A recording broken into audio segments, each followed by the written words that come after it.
Alright. Ddc Skool of Thoughts. Yeah. Kubatirana, techi sana, techi ambusana. Fila, kuona sana, techi simuzirana. Ya. Banondo bato sangana, techi batirana. Banondo bato kumana, techi sana. Ddc Skool of Thoughts. Ddc Skool of Thoughts. Yautete wachimonyo pila icho kwadi upenyu uyu unoda kupana na miwono. Yeah. Kubatirana, techi sana, techi yambo sana.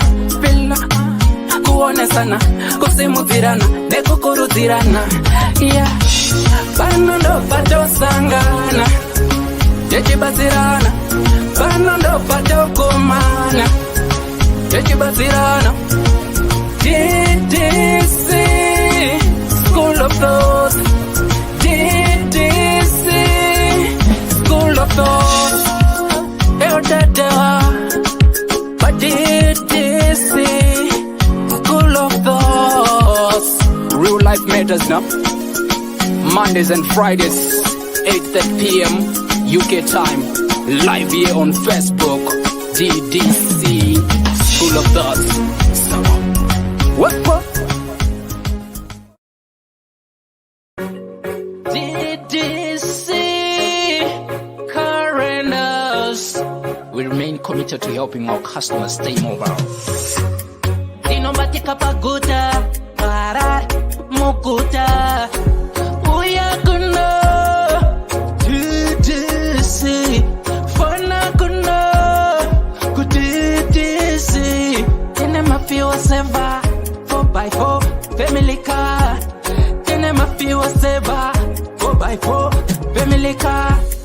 Unotipata apa +447961803546 or +263773791 and last one +263771257 Your big up Daddy T.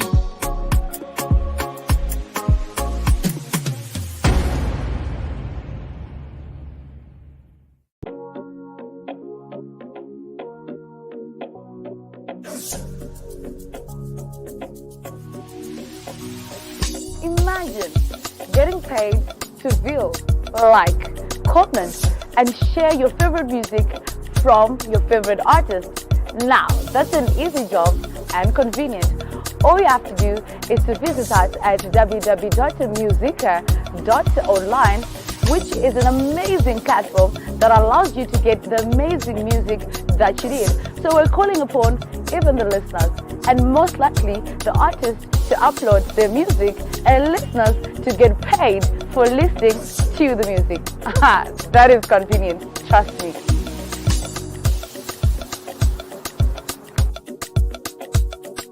Whiches Marabilo one time. Ungabe udinga indawo yokuchadela kumbe udinga indawo yemhlangano esikubiza sithi ngama conference space. Ikulu indawo ema-Goddess Resort. Loba uthanda ukwenza imidlalo enjengokugada escape, ukugada amabhizi kumbe ikanu. Woza uzobona ubuhle bemvelo. Ikhona njalo izipline ema-Goddess Resort. Kumnandi labantwana asibakhohlwa. Ikhona imjingo emihle emangalisayo emkhulu futhi. Ama-virtual reality lama TV amakhulu atholakala ngaphandle. Hawu wakuhle ema-Goddess Resort. Khawuleza wenze ibooking yakho uze labangani bakho lizojabula lithokoze. Sitholakala ku Ddc Road, Harare, Zimbabwe. Ma-Goddess Resort, an adventure and a leisure paradise. Hello, good people, say. Salibodani Makhabezulu Amahleli njani bawethu. I hope and trust you guys are doing good wherever you are. Welcome to the show, welcome to the program where we discuss real life matters of the heart. Murdo takaenda mukoma gwangu murisei andichera murisei mukoma sadiki murisei sei sibonde ipi. Stiribo chaizvo makadi vamwe vose apo. Vamwe vakamuta. Ndiri kunzwika here kana kuti handisi kunzwika? Vana siwo muripo here apo kana kuti muri pamute?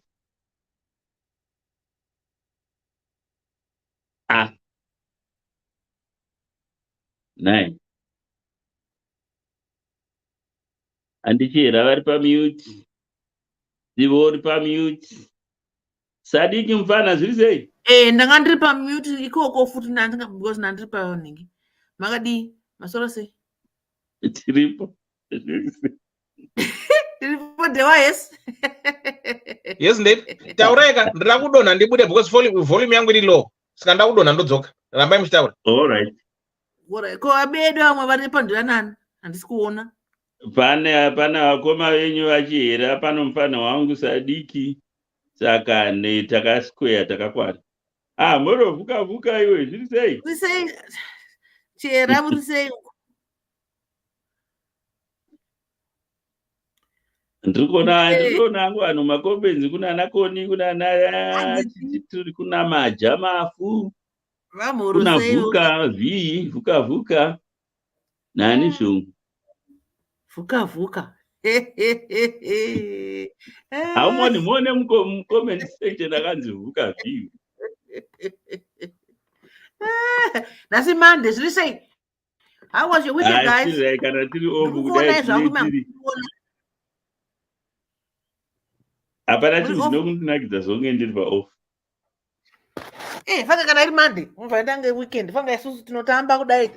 Tinge tichitotamba maoresa nemusi Monday kunga Friday. What? Murudo takaenda. Comment section. Muri sei?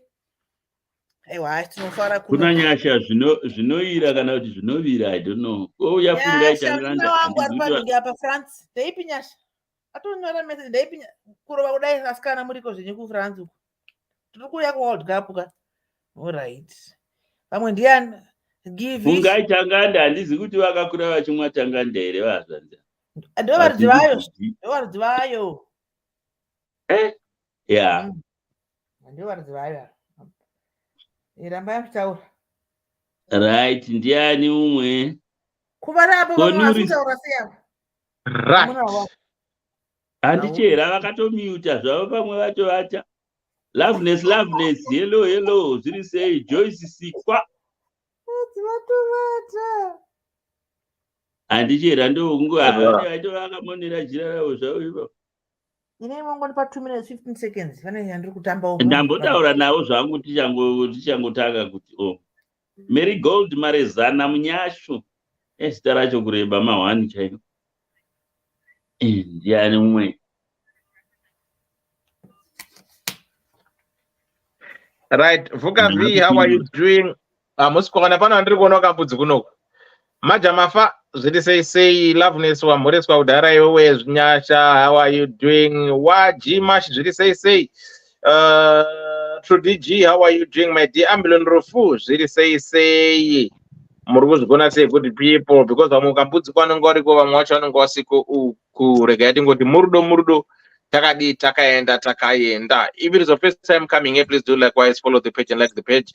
Tienda takadaro. Right.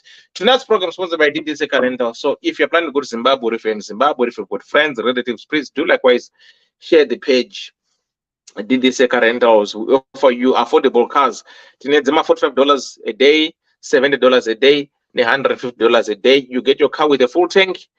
Wodzora mota ine full tank, unoona mota yakachena, unosira mota yakachena. If you want a driver, chauffeur driven, it's in my extra charges.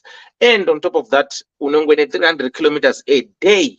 So that means to say, for instance, if you hire a car for 5 days, you know, you've got 1,500 kilometers that you need to use. Okay, so that's fine.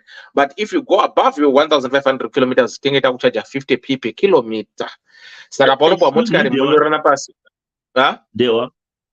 Yep. I think it's ideal kungotaura kuti kana vachida driver tinoita mari yakati kuti vanhu zvisanyanya kuwanitsa.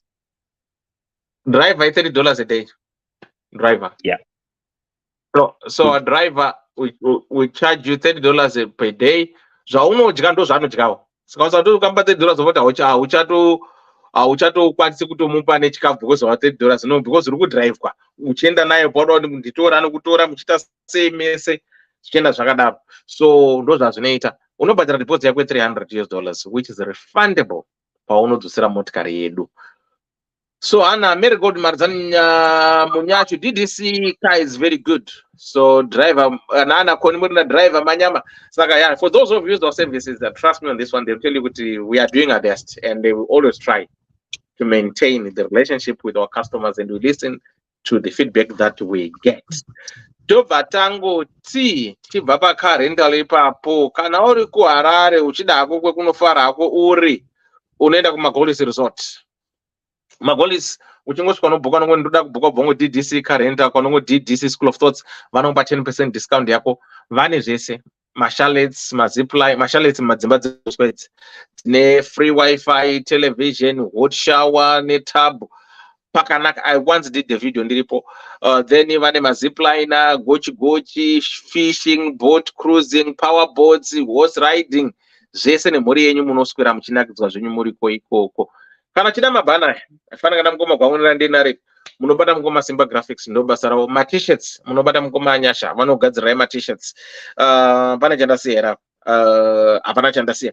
Regai ndingoti right tisata kusvika munyadi yanhasi right. I always and I repeat say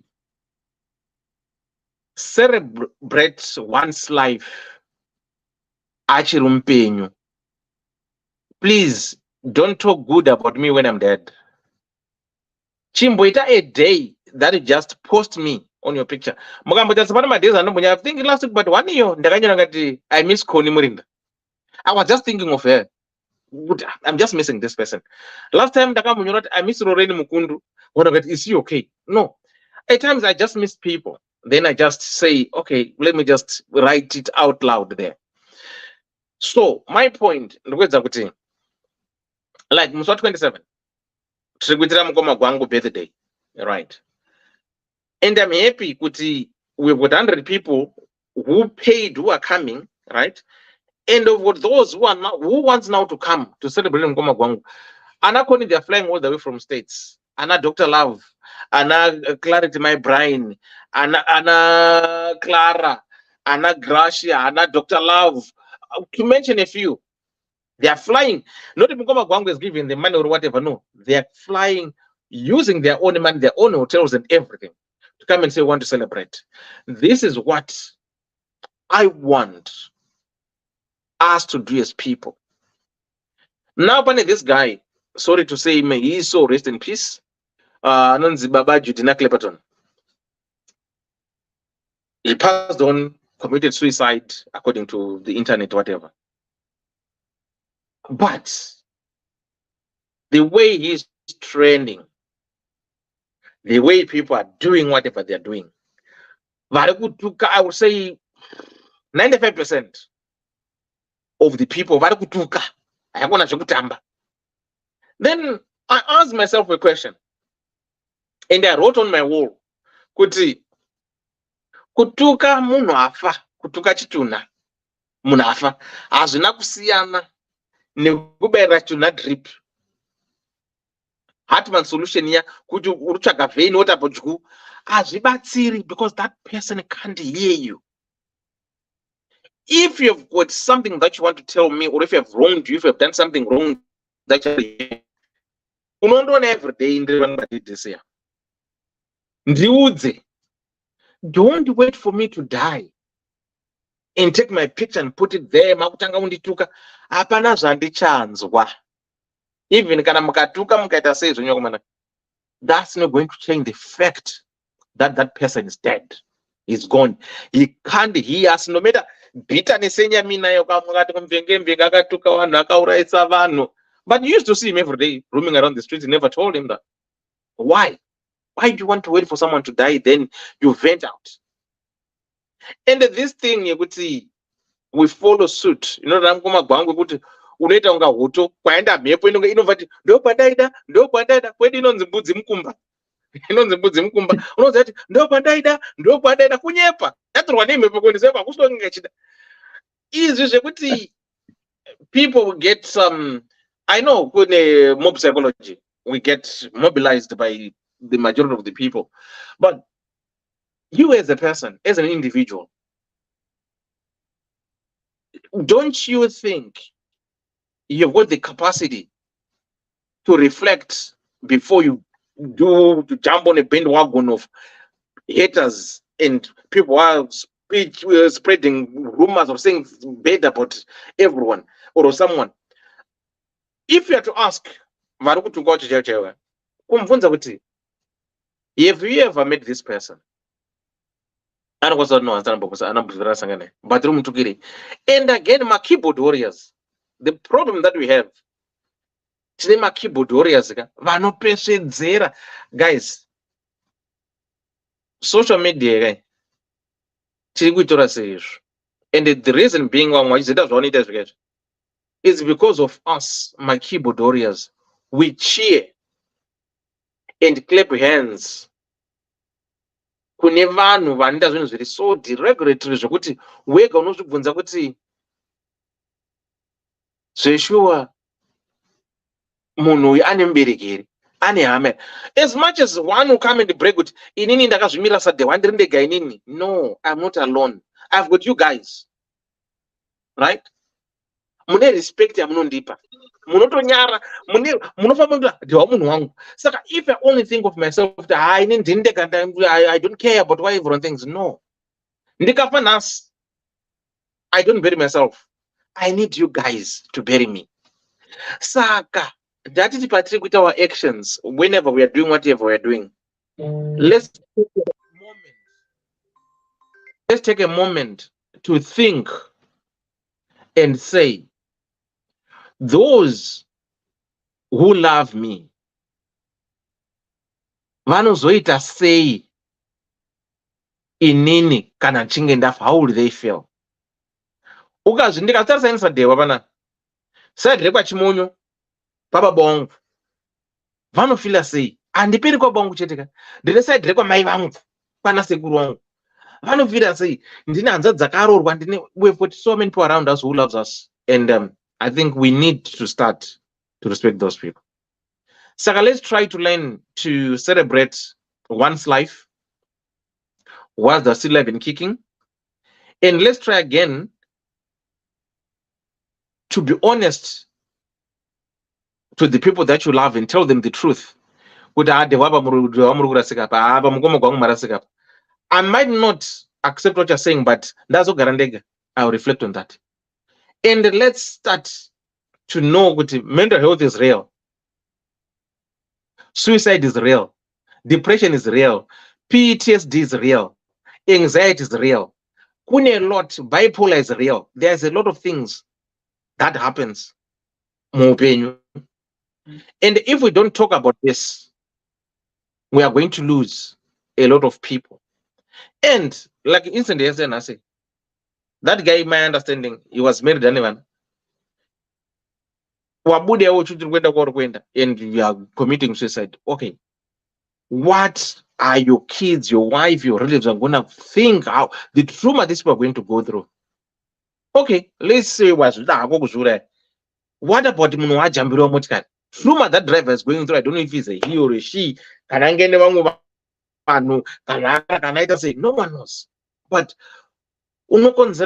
inflict a lot of pain in so many people. We are talking about it now. I'm talking about it now because I'm in pain, not because I know him. I don't even know him, but you feel for the family. You feel for those who hate him. You feel for those who love him. But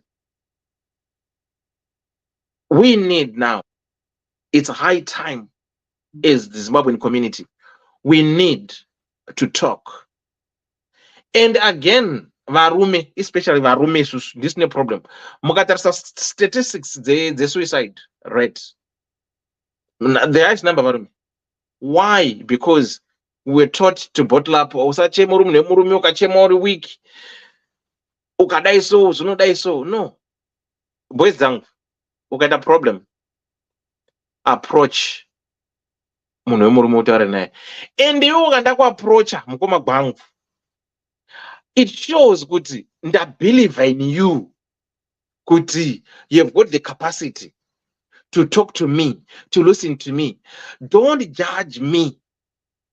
Ndaisa faith yangu kuti this is the person that I can talk to out of all the men in this whole world. I've chosen you. Don't use that as a weapon to say, dewawaya, munongono wachingo zvifambo chizvida, hapana, arikutambura, hapana chaina chakazarambwa nemukadzi, arikurarama muka one room. No. Talk to me. Kuti aunaona dewa.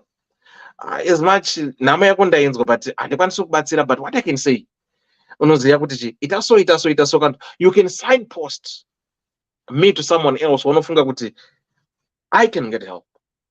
Izvi kusekana izvo guys, it's not good as men. And as men, let's try to come together to form a groups, not a group yepono. Varume toda pono singaiti nekuda mushonga musana. No zveguchu. Ndani mbosiya zveguchu nepono. Ndati mboita zvekuti we form groups that will talk. Sorry, I'm a little bit emotional and sad because we are losing men. We are losing men. And to make matters worse, and we are losing men. We are losing. We are killing this generation. Let's try. We meet up as men and talk. Whatever you're going through with your wife, whatever you're going through with your girlfriend, whatever you're going through with your momo, let's talk. Tuone sana kuti awangu abadape urunochi urukubaiza. Itaso. Let's try and make trips. Let's go and sit. Not ungomira kugara kuona bhora chete apoteke akocha kazoda izo. Marimane zvinichi 3. 1 is this nebhora ini. Ukabvunza vese vakadzara mudzimba mungoma nevarume wanga nevana. They don't even know who their husband is or their father is. Murume ngari glued pabhora so iba. No, you have time with your family. You have time with your loved ones. Bora irato support ereke. Vana vatapira mari dzakawanda kudarika dzeni ma 12 pounds atotapira chigezana mbuye. Vandapa 90 minutes it, but they're in millions of pounds. Let's try to forget about football. Let's try. I'm not saying don't support your team. I'm not saying don't do it. No, but let's have groups as men where we can sit down and talk, educate each other. Tonesana kuzvizvi kunetsa. Iye zvinezvi tine high number of masiwes vari kukanzurwa mavhiza nevakadzi wakabva wachata nawo kuZimbabwe, whatever the case might be. Ndine quite a number of men who approaches me now. I'm happy kuti vamwe they are now coming and talking to me, which is fine. And I support them. I tell them what to do, which is okay. We need more men to open up. We need more men to come forward to another man and talk to another man. That way, zvinotibatsira. Izve umbimbindo guys, zvekunzi munhu wemurume hauchemi, shingirira gomera uripo. You can't go anywhere by yourself. You end up wakuita drastic measures asiriwo. And you leave us behind. Tichichema tichirwadziwa. This is what this sorry, I've taken long, but this is the message that I want to send out there with men. Please. Mukatarisa bhedhera mukoma gwangu. Let me say this. 100 people paid up to kuya kwa mukoma gwangu. I've counted the number yesterday of men who are there. We are 26 men out of 100. So that is 70. Is it 70? Okay, I mean 74. Yeah. 74 are women. Imagine with 26 men, they are coming, and 76 are women. Where are the men? Where are the men? Panapa tikatarisa panapa. Tinoverenga Mugoma Gwangu, Dr. Love, Mugoma Powell, Give Vichtengu, Sadiq, Inini, Benford. Segur Benford. Did I miss Ras? Ras was Sika Sogela. 8. Did I miss anyone? Am I missing someone? Mukoma Claude. Mukoma Claude 9. Right. That's all better. That's all 9, 10. Then comment section tine varume vanouya ana Kozani Mudi vana nzani ana mukoma Rogers nemwe crew. It's better kuti we have got men now who are coming, but before it was all about women. Varumeka, please, boys zangu, they are letting me down. Especially me as me, I speak for myself. They are letting me down. At one point, takatomboita men's conference. To be honest, I was so impressed. Until more than 50, and we've got other guys from America who joined. So we need to have these talks. Killing ourselves is not an option. Killing your partner.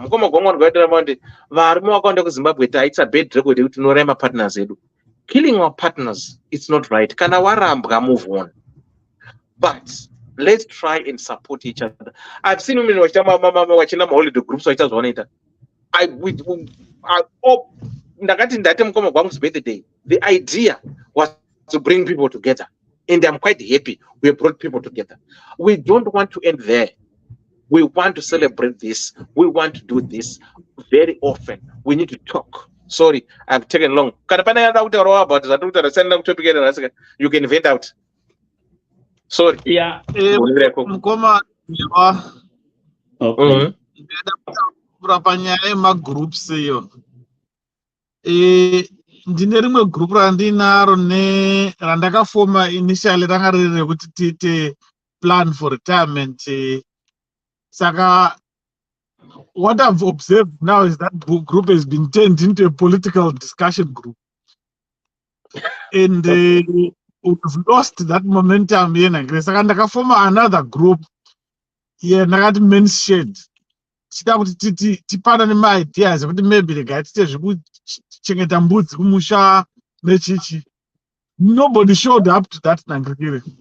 So I wonder kuti the quality of men vatinavo mazuva ano kuti kana ukafoma group iroro ramambotaura rokuti zvanzi remushongomusana unoita vanhu 100. Ukafoma a group rema-political discussions unoita vanhu inoita viral nakire group rachona iroro unotopesera wakushaya kuti kuva vamwe vanhu vovaisa kupi. Saka I'm wondering kuti is it because kuti vanhu tanyaya kutambura sitereki kumusha nenyaya dzepolitics here chiri pauti kuti tisava focus kuti titi okay, can we get solutions as men? So I don't know, it's just an observation from group those groups idzodzo dzandakatraya kuti tite magroups evarume kuti yemen's shed tainoda kuti titoti kana paine vanhu vane vaine ma-issues vari kutyika kuti maybe ndojajiwa tikati no, this is a non-judgmental group, but up to now rane 4 months group iroro hapana kana munhu waana akambosumudza rovo kana kuti atombotaurawo something. Saka I don't know kuti zviri kukonzereswa nei, but uku kune riri rokutaririra it has been turned into a political group. Pane vachingotaurwa zvinhu zviri kuitika mupolitics, hapana kana solution iri kuuya kuti right, okay, we've got a political problem, then what? Saka handizivi kuti iproblem yekuti vanhu vanyaya kutambura sitereki here kana kuti chii, I don't know. Mira ndimboita chipini ipapa. Imwe yandakaona part learning from experience kubva ndichakaroora kusvika ndazova ikinondane almost 13 years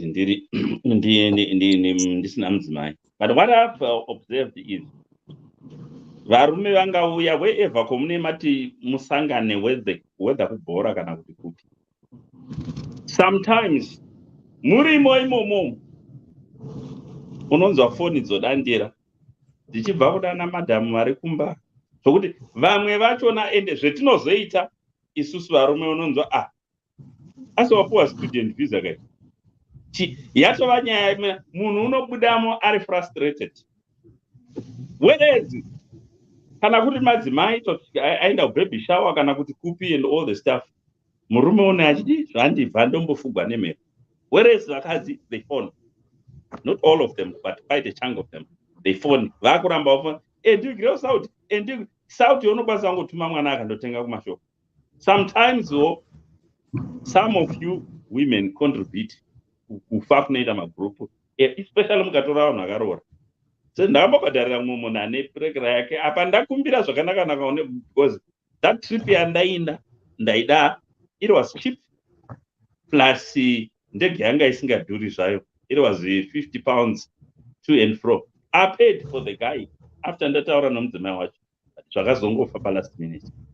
So ndo imwe yamaproblem, because some of our sisters think petiri tese tinenge takatochaja tichitoda kutoita gwangu kita sokunonzi even muri mudzimba machona handiko kuti gwangu yachona munoita 24/7. Sometimes tine tichingodiscussa zvokuti tobva sei from point A tichienda kuna B. Saka ndo imwe contributory factor yokuputsika kunozoita magrupu echi mamwe echirume, but that's not the only factor. Zvakawanda zvinoita kuti chi magrupu acho avarume, because pane umwe ane achifunga kuti ningabuda kundoita zvakati, but well, hazvisirizvo. Ndinombofamba ini ndiri hwani, ndafamba ndainda kundoona pane zvendiri kuda kundoona, because handinganzi ndafambira kundoita gwangu kana ndaenda kuCyprus kana kuLuxembourg, because gwangu dzacho dziri muno, ndogorangozvanira muno kana ndichida kuita gwangu. Vanhu havabelieve, especially isusu vanhu vatema, kuti munhu anofamba both men and women, because mibvunzo yona yechibvunza ndeyekunzi unani, ndiani uri kutora mapicture, ita sokunonzi kwawaenda ikoko kune zvidhoma kuna vanhu. This is the mentality yetinayo isusu vanhu vatema, because mibvunzo iyi unoibvunzwa by both men and women. Nze ndiani karomba kutora mapicture? Imwe tisiri kuona watogwa uri pamubhedha, muna vashandi vomuhotera, ndogona kungoti chamari ndiroverekera ndirove shoti. So that's the problem kuvarume, and varume havazodi kuramba. Ukaramba wofonera murume zvakafanana kana naye mukadzi ukaramba uchimufonera ari muzidhiraya riya ngiri achigadzikwa musoro, even munhu anomugadzira musoro unopedzera ati nani kumadiko kuuya navo vakazongogara pacheya iri papa. Zvinobhohwa kuramba wongofonegwa, especially munhu kana achifungira kuti pane something chori kuita. Anyway, nokukura kwataitako hatingangoiti gwangu chero ukanzi uri kuwana mukadzi everyday, haungaiti gwangu mazuva ese. Zvizivei kuti munhu unogona kufamba achifambira zvaafambira pasina kufambira gwangu. So ndeimwe problem iyeyo. Saka panonetsa, because manga muri 3 kana kuti manga muri 5, paita 2 vafonegwa, imiwo moita sokumusotesa kuti aswapuwa student visa kai, it frustrates someone, obva arama obuda haadzoki futi mangwana that person. So ndo nyaya ndaida kungotaura chete. Handisi kublema vakadzi for everything. I think ndabalansisa kuti but zvinoitika, especially tikaona mapinda padefensive mode, unongona no, it's only some of you don't want to be touched. Komunokanganisa. Yes, varume totaura tidogara ndichitaura inyaya yekuti varume muno vanouraya vakadzi. It's okay, unoona mama love nema likes achipinda, but ukazongotaura chete chinhu chokuti tokanganiswa navakadzi, pemu inobva yabva nganyuka kukurekera nokutsamwa. Handizvo, we can't build a nation chine mafungira akadaro. Thank you. Dr. Love Murisai. Ndiri right angu kuno Murisai ikoko. Tirimbo. Mugoma Sadiki mapedzera. Ndapedza, asi ndine chigumbu chokuti varume havadi kuuya kumagroups ane pachitaugwa zviri constructive. I don't know kuti imhodzi rudzi yakadzvarika mukati medu vanhu vechirume, whether kuti tingati on the ground kana kuti kunga kuti on the virtual space like magroups yawo, mawhatsapp, mafacebook. Vanhu havadi kuuya.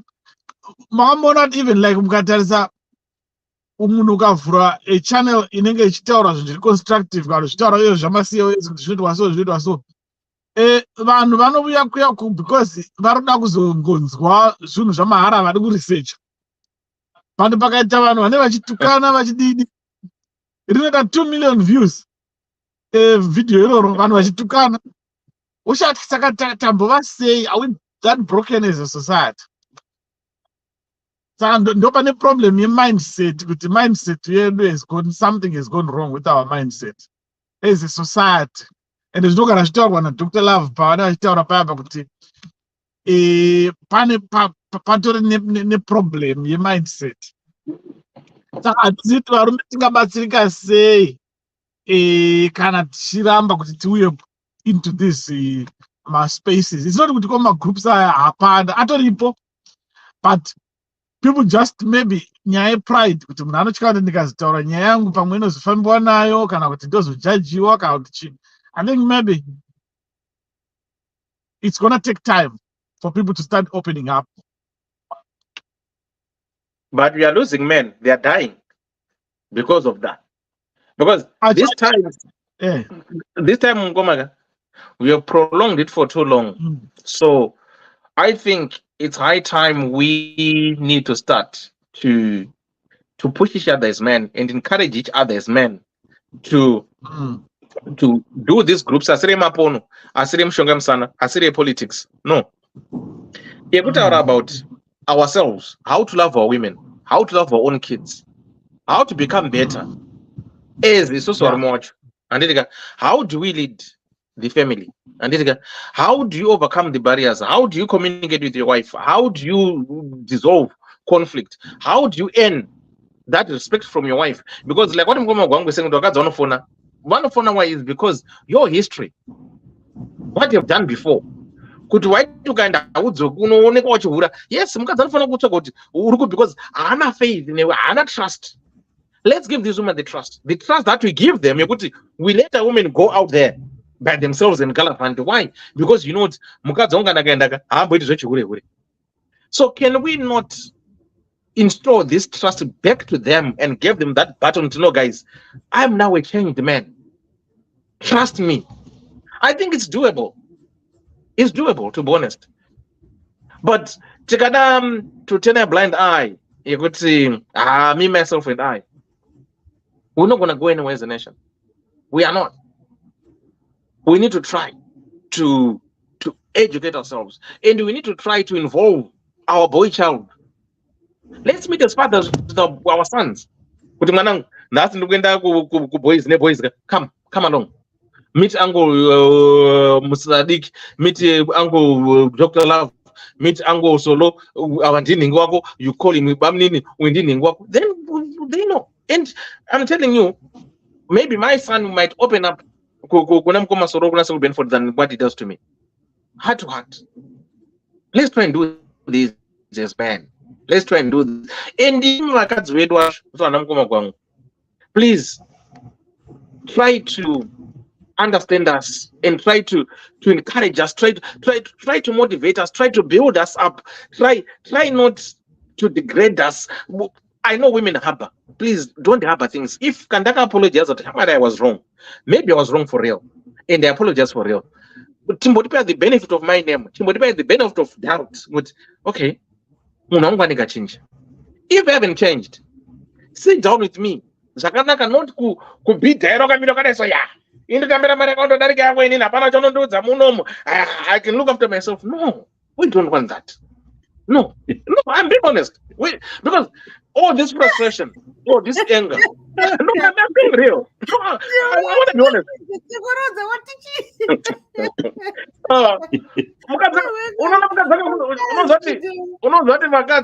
To be honest, they provoke men to a point if you are not a strong man, you lose it. I'm not beat there.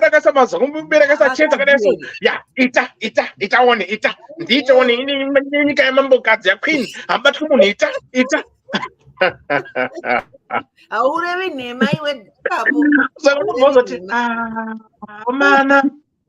Are you serious? So, if your husband or have wronged you, gara pasineni kunatsonzi nemori mochikana magadzikwa pasi teerera unoziva times kunyarira chaiwo chako nekukumbira apology nekureflect as a person because we all have feelings. Let's be honest. I think we will better ourselves. But tikada kuita masomukatenzani ungaderereka to be honest, it's not working.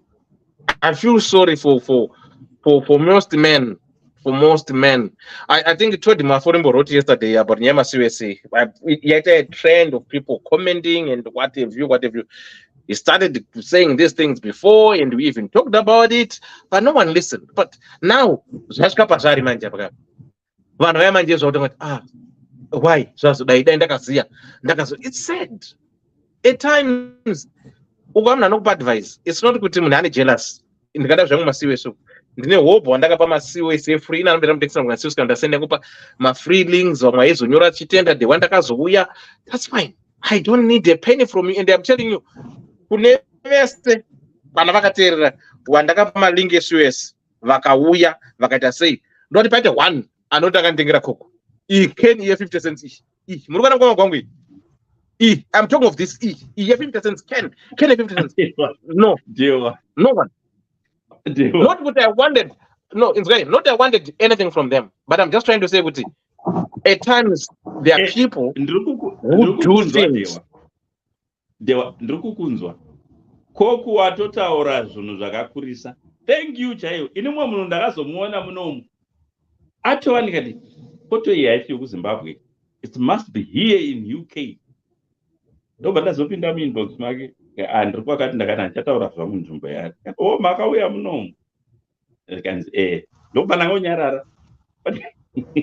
Thank you yomuromo hatisi kuya kokeni inodhura pamwe inoita paundi unenge usina paundi racho.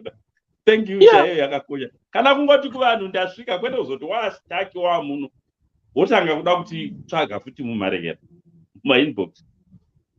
So ndine a lot vamwe andanyorera maCV, vamwe andagadzira macover letter, vamwe andayamentera, vamwe andifona neusiku fona yangu nda 24 ndichirira ifona yangu handidzimika mwana hazi time difference anongokufonera. Not say I need to be paid, but when I do it out of love, and this is me. But I'm just trying to say, as people, let's try to appreciate each other. Let's try not to judge. If someone approaches you, know that person because they need and they've trusted and they know you can do it. Help them. We are losing men. Madzimai tinzwe iwo. Tinzwe iwo tsitsi. And tibatsirewo. Munoza varume pwere, tiri pwereka. Munoza we need your support. We need your strength. We need you to be there for us mentally. Please. Tine a lot that we go through as men. Kunga mabasa matinofamba. Mabasa matoshandichenja tine pressure tinesirwaka iri 5 times more than what women get tiri mabasa matendiro. Panoziya kumbapaya paka pambachoka brain dzinge dzisikatoshandi. Ndinge ndachochorodzwa kundaudzwa zvandinge ndichiudzwa. Ndinoti mumbonotisa chinhu one. Munhu esari panapa. Those who are in diaspora in Europe, not Africa. Africa, that theory doesn't work. Kana uri muboy murume, wherever you go mu Europe, kana ku States, kana ku China, ukasangana nomwe murume muboy biye wako, hamuziyani, hamutauri mese, pane ma body language amunoitirana. It's either munongodai so, you know, musoro mogutsirana musoro soga, kana kuti modai so, muchipfura, munongodai so. That means to say, I know that, bruh, I can feel you. Whatever you're going through, hang in there. I can feel you. That this respect, you're good. I can feel you. I know what you're going through. So, Madzimai, you have to understand that's good. A lot. This world is not fair on us as men. Expectations, things that we go through, it's not one day. So times when you come home to you, our loved ones, even though tiri majumba musanduka zvamunongotaura zvenyuka tinongodawo kadhati kungoti kungopurudzirwa rasta yam chingopinda ka uchingobatwa musoro chingonzi ako naidzedzi maswera sei unoza kungopurudzirwa ye1 pack iyo iyi haina kana kumboshata unzobamba chinongunzwa obvanzi unekadora futi afuti amana munoti nyanya wakomana please musati daro tiri vamwe wenyu tiri I'm honest munoza ndarwadza nemurume afowe kandi muziye zvanga bati kusekwaseka zvanga bati zvaitika kupikwa handisandaidzwa South Africa, Cape Town. Kusekwasika zvonga tine mamashoko akadza munotodzaka zvekuti pamwe pacho ine times ndinomboita hasha nezvanoda maswits home tichitukwa itotu tumadora twedu itotutu zvikambonzi yakachecheudzwa inonaka udarika isina zvikambo chinozviti vakomana muri kutidaro neiko please munoti darirei madzimai please munoti darirei ndakumbira muti nzwirewo tsitsi mawedza munotaura kune vamwe vanenge vari thick skinned zvakaita pamwenini not everyone can take that. I want to be honest, not everyone can take that.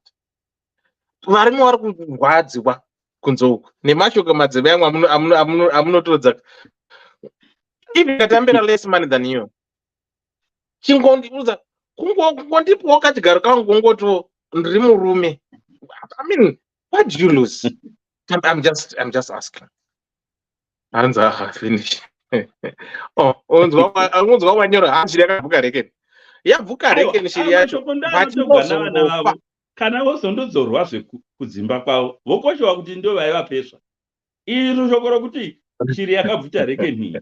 Ndinoriwa tichitaurwa nedzimwe mbuya chaidzo nhana dzembuya. Ita yenyu. Asi kuti kana zvo backfire vazukuru vozara pamba vana vadzorwa rinova zvedambudziko renyu futi. Koni chokwadi tinochida handiti, but chokwadi chakanaka chine mataurwa achinoitwa. I remember Trimon Parenga achiparidza kuti uchitaurira munhu chokwadi anosvita fodya kuti haiwe gwangu unosvita fodya inokoresa mapapu mhani iyo unosvita fodya unopengero zinoura mapapu here anonza gwangu anokuti chi anoti kumapapu acho akaura ndako here handiti ndangu handiti is the approach your tone. Wandidza chokwadi, how did you tell me chokwadi? Ukandidza chokwadi chako in a very constructive amicable way isiri offensive nekuti waitaurira papi chokwadi chacho ungati chandiri pakati pekurwa gwangu obvati haiwa handisumboona suka kumwoyo kadora ikaka vari kwari nano anadzombe kunze uku. Honest speaking kana chokwadi chacho chinotambika here pakadai so. Let's be honest, ichokwadi of course auri kutaura hausi kundinzwa tamba haisi kusvika kuparafini fine, haisi kusvika zvauri haisi kusvika kuparafini but chindiudzawoka kuti unonza dewa ya ini nangu missionary ka unoziva handinatso dai but I think tikambotrya this style kana unoziva ukambondiflipa sebhega ukandidaiwo pamwe zvine mutaurire not kuti ndinokugona ndo ndakatobairira ka ndo ndakatobairira munovanzi haiwawo ibhirwe haiwa kone kusarayo chokwadi chachinorwadza. Problem ndisu kana akazoti ndiflipe sebhega unenge wauda kuziva kuti kwakazviziva kupi ndisu kana akasuggesta imwe style wakazvidzidza kupi yatova imwe dambudziko. Iwe mfana handingabvunzi munhu akatorana vana vake fo kuti next style wakaidzidza kupi uchi ndingabvunza zvemunhu ane vana 4 vomwe vaakaita nomumwe murume unomubvunza newe neuchitopenga unenge uchipenga mashoko akanaka. It depends zvafana kusvika pamusikana ndoti iwe mirapo paniwe ndinokudaiwe anodasi baba vanopenga vake unotaura mashoko akanaka indiri kutaura but is the way how I'm putting the message across. Angazviwa here zvovatoti iwe chaira mani mirapo iwe hausi kundiona here ndokuda unoti iwe inda unopengera kwawakaroiwa zvo hazvibudi right ndokuti anafanzwa kudataura rembichera kutende munyadi yanhasi ndiri kuda kumbotaura tisati tapinda but Taurai. zvataurwa saka ndezvekuti it's very true. The overall or underlying factor is that we all need to, and ndiyo nyaya yatakataura last week, we all need to be accountable and responsible for our own actions. Semunhu, kana ndirini semunhu as an individual, I contribute to a conversation, and sometimes the misunderstanding that I myself cause within that. Oh, sorry. Hold on, Dr. Love, hold on. Yeah, go. Ah, sorry. When I looked at Dr. Love, what you want mute? Sorry, Dr. Love, go ahead. Okay, and then the conversations are two-way streets. It's not a one-way street, and actions always have my consequences. And those consequences, when we act, we need to be aware of them, and we need to be the ones to account for them when things happen. Aungangoti iwewe uri kudriver and you are so careless about the way you drive, wakabondera wozoti handisi, it's not my fault. Nyangwe zvabuya zvadii, at some point you have to be accountable for your own actions. Wabondera, what are you going to do about it? Or how can you avoid it? Those are things that we as human beings, we are so self-centered. It's not me. It cannot be me. Nemukadzi wangu kana kuti negirlfriend yangu kana kuti nemumwe munhu wandiri kuinteracta naye, it has to be them, kwete ini. Vakawanda vandinonzwa, and a lot of times when you get in and out of relationships, vakawanda vedu tinonzwa tichiti musikana wacho nanga asingaite kutaurisa kana kuti anga ari hure kana kuti chi. Apo you've had 4 or 5 wives, and all those 4 or 5 wives, you actually have the same complaint. She's disrespectful. But you know what? Of all those 5 wives, the common denominator ndiwe.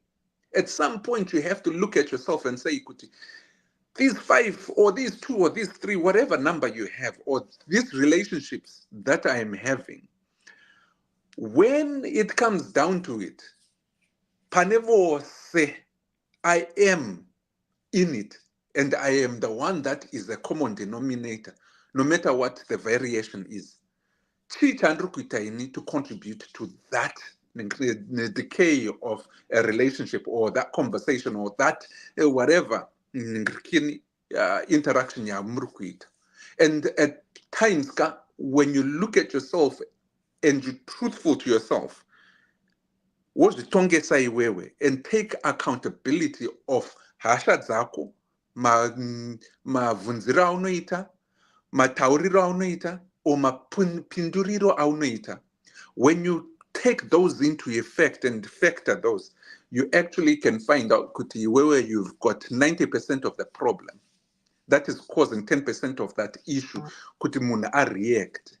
When you correct that 90%, you will have a 90% success rate in your relationships.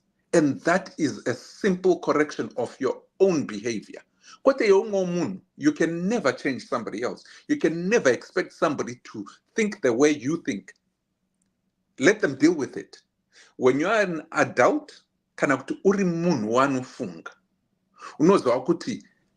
long as your part yaitwa, and you are being accountable for yourself and being willing to be that adult at times, apologizing even if you know that you were already right, power wrong wake. At that point, I want to believe you would have successfully bridged 3/4 of that bridge to the other side. The reason why men sometimes suffer in vain, and Komadewa, you told that you actually hit the nail on the head. Anywhere I go, I always used to hear vanhu vachiti, people that would be working with me, be it my co-workers and all, vachiti, do you know that person? No, I don't. So, but how come he nodded at you, but sometimes when you're not there, they don't nod at us? And then I say, it's just a connection. Even if arimunhu mutema, ukamtarisa mkatarisana kudai, you know kuti there is that connection. You nod, they nod.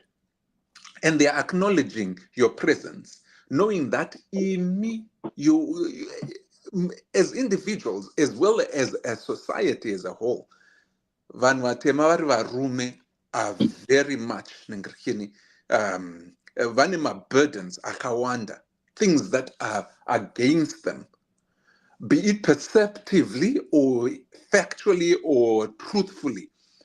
They are burdens. There was a story, and I will quickly tell this story. It will take about a minute or two. There was this lady who was a prayerful woman, and she had a husband that was loving, ever loving. At any time, she actually literally said, kuti, dinner was important for her family. But one day, murume wake akauya 2 hours after dinner. Mukadzi akati, my husband knows that dinner is important. We've been doing this and the family was waiting for him. Akatsama. Apo akutanga kutofunga zvakawanda. Because she was a prayerful person, she basically akazvidzorawo semukadzi. Akati, no. What if I put myself in this situation, in his shoes? Ndonzwawo kuti pamwe chii chaanga chiri kumukonzeresa, hasati afona, hasati adi, anongosvika pamba. Okay, murume wofona kuti I am about 10 minutes away from home. Please forgive me. Ndiri kuuya. I know kuti dinner yaitei, I missed dinner. Mukadzi ndobva azvibata rurimi, haana kutaura. Obva kata phone. Kuedza kutaurira murume kuti chii, ndakatsama. Akata phone obva afunga kuti, my husband just called me. He's 10 minutes away. What is gonna be my reaction when I see him at the door? Am I going to shout at him and tell him already what he knows? Kuti he's heavily conflicted by. Kuti aziva ato acknowledge kuti I know I missed dinner. So ndomurovera here futi. Ndichamuvhurira door, ndomutambira sehumambo hwaari hwaanaho, and I be responsible to make sure that he's comfortable in his house. And then handimunege, handimubvunze, ndinongomutambira ndichifara kudaro. Asi Mwari ndibatsirei nekuti mweya uyoyoka unondikurira. Mukadzi akadaro. Obva azvi kunonzi kuita sei self-talk. Nekuti it's something that is not normal. Especially kune vakadzi, it comes a bit difficult, especially kana if they feel scorned. Not everyone, especially most. Kwete everyone. So she was self-talking herself. Kuti ndichada kuzoti murume wangu asvika ndichadai ndozodai ndichidai ndichimutambirawo ndine rufaro. You know what happened? 10 minutes dzasvika, murume avhura door, mwanasikana ndokubva amhanya kunotora bhegi ramudhara. Obva ati titambire, ane mutupo wake, hamenowo chii zvaakaita. Obva ati murume wangu, enda kunogara pasi. I know you've had a long day. You don't have to say anything. Just go and sit down. I will bring mvura yokumwa nezvose. Just relax. The minute the man sat down, as the woman accounts it, because this was zvakatoitika nemazvo chokwadi, as she accounts for it, she said the minute the guy sat down, the guy basically opened up, akatanga kuchema, akati, mukadzi wangu, zvandaona kubasa kokauko. Newe ungangofunga kuti ndiri munhu kana kuti ndiri donki kana kuti chii. Then mukadzi obva anzwisisa kuti no, murume anga asina kuenda kune shamwari kunoita happy hour kana kuti chii, anga angowanzirwa nebasa, ende basa rake ranga richimufondotsa zviya izvo zvokumufondetsa, uko kwaanga achiziva kuti dhina iri important. So he was so stressed out zvekutoti anga achitotya kutouya kumba. But the minute mukadzi paakamubata in a different manner nerufaro, murume akawana mukana wokutaurira mukadzi wake kuti zvandaona kubasa kwako zvakaoma. That on its own created a safe place kune murume kuti akwanise kutaurira mukadzi wake zvinomutsimba semurume. Many a times vakadzi vanovhura door, as she actually admitted she could have done that had she not done self-talk iyoyo akanamata. She would have opened that door and cast out that man. Murume uyeye kauyu aingazonyarara, onogara hake pasi uko ari kushatirwa kuti kumbasa uko ndafondotswa, kumba ndakuya kuzofondotswa futi, and he will never have the peace. The husband, when that situation happened and he opened up, he felt like sematauro akamita kuti I am at home and I am safe and I can be safe with a person that can actually try and understand me. Though I don't expect you to understand fully, but ndinozwa kuti umwe wangu has my back and has kuzondite kuzorwisanisana neni. If we have that in each other's family, kumba ikokuku, where the husband feels kuti he is in a safe place to come and decompress abva kubasa uko. Mkomade wamataura chokwadi, varume, especially black men, avanobatwa senapwa, and they are expected to do 10 times more than any other race or culture, and still get paid less, and still be given kupointerwa kunzi ndo vane mhosva. Many cases it wouldn't be their fault, but they come home voona ana mazvikokota vanokwanisa kutaura 10,000 words per minute. Hazvibude, varume vanofa nestress. So I would suggest kuti let's try and talk about these issues and also encourage ourselves kuti tione kuti how can we best, in terms of encouraging vanhu kuti vararame vachitaurirana kwete zvigumbu but kubatsirana, because this life here, as we are partners in marriage, many people don't understand that partnership is not about hierarchy, but it's about kubatsirana nekutakurirana the burden. Dzimwe nguva ichauya kwandiri, dzimwe ichauya kune mukadzi wangu. At that point, we should be helpers of each other and carry each other's burdens. Depends on. Thank you so much. Thank you so much. Let's jump into tonight's topic. What I just want to say, so that not Dr. Love, we should be helpers of each other. This is a deep sign. Yekuti. Ndingawe ndiri murume wasibo. But, hold on 1 second. Ndingawe ndiri murume wasibo, but ndiri hanzvadzi yakoni. Ndingawe ndiri murume wasibo, but ndiri hanzvadzi yakoni. Saka every woman, you need to know and remember kuti murume wako akakurora wawina kana boyfriend yako itori hanzvadzi kuno mumwe munhu. Iwo murume pano patiri panapa ndaringoziva kuti mukadzi wakaroora kana ndakarora sibo itori hanzvadzi kuna Dr. Love uri kuna Sekuru Benford. Saka tikadaro we feel for each other. As much as most women celebrate vari kutukawo mukomana wekufoye kana kucelebrate varume wakazodai so varume murimbwa munetudora, chingoziva kuti iri hanzvadzi yako iri kuita izvozvo, how will you feel? Saka let's not tend to forget kuti tine ma siblings. Saka I will urge everyone kuti chingofila kuti umwe wangu handinayo, even though tichirara zvedu tese, but atori munhu, atori nhama dzakanobva kune vanhu. What do you want to say? Sibo? Oh no, ndaida kuti nyaya yangatiwa na Dr. Love. Okay, wait. What did I wait? Taurako, I don't know there is something. Taurako.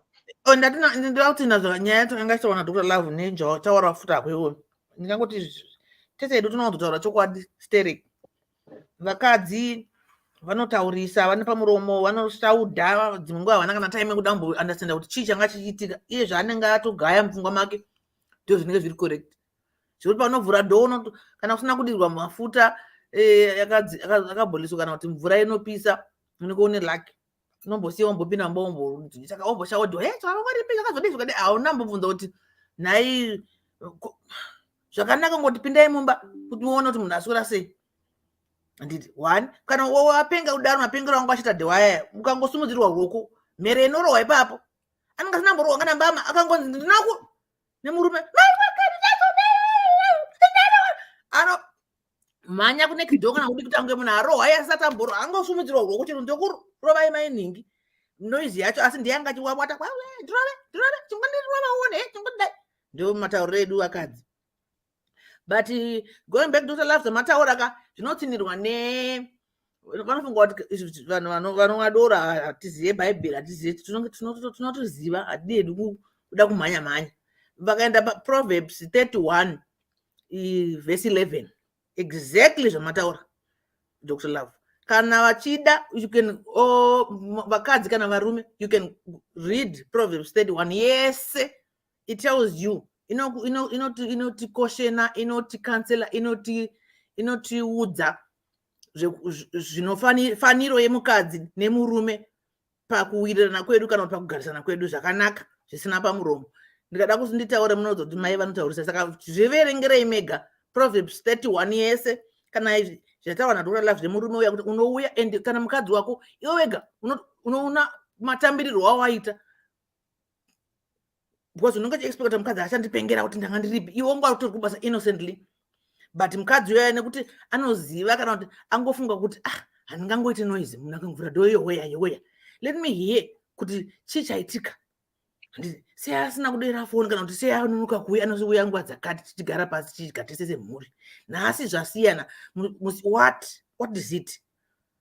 Inini always say kuti toda kumunhu anotanga kufunga zvakanaka pane anofunga zvakaipa because ukangogara wagaya hora mupfungwa mako kuti uchidzokera mune zvakanaka kashoma better ufunge zvakanaka first then you are proven wrong kuti but inaitoti mama dai nyambiro mama toenda zvine kwaSusan handiti yachinja nyaya but yongo chitofunga kuti munhu ari kubasa but atoenda zvake kana kubhawa then wototsama but angona uda kufunga kuti munhu atoenda kubhawa chete aenda kwaSusan nhasi azodai wakutopenga pfungwa dzako unoza ukada kuona vakadzi vakawanda vezero kana kuti vezero rangu iri kana kuti vamwe vati kurei kana kuti unoshata kumeso nenyaya yekugara wakatsamwa kushata kuita mask kuita gudo remunhu nyaya yekuti ungogara wakatsamwa hora kutozotsamuka kana kunga kupfuura nepasaidhi yemataura yekuti munhu munopfuurana moti hei momhoresana zviyazvi unopfuura munhu achigaira murume kahora kafundu mwana kati kuti mai vakushata here chii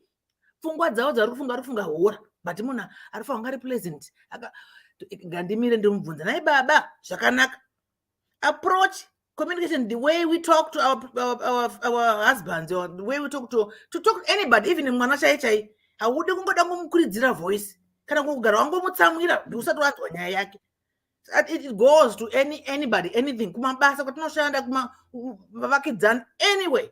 The way you talk, the tone of voice should also govern kuti nyaya urikuunza nyaya ineffect urikuziva zvakutaura here. Saka machizotera vamwe vakadzi anotera murume kuda kumutera kuti atsamwe uri kumuteererei iwe kana uchiziva kwaari kamusiya aite zvaanoita muzopedzerana maako but approach taura futi zvakanaka kana varume futi same thing kana uchifungira kuti mukadzi wako azoda uchimufungira nditika chimubata kana wamubata chitaurira naye unoda wafungira utanga kupenga mai mwana mazoda mama yatova zviwe zvambai machagarisana vangu makutopenga panza kuti muve my friends my best friends I need to come to you and tell you my problems.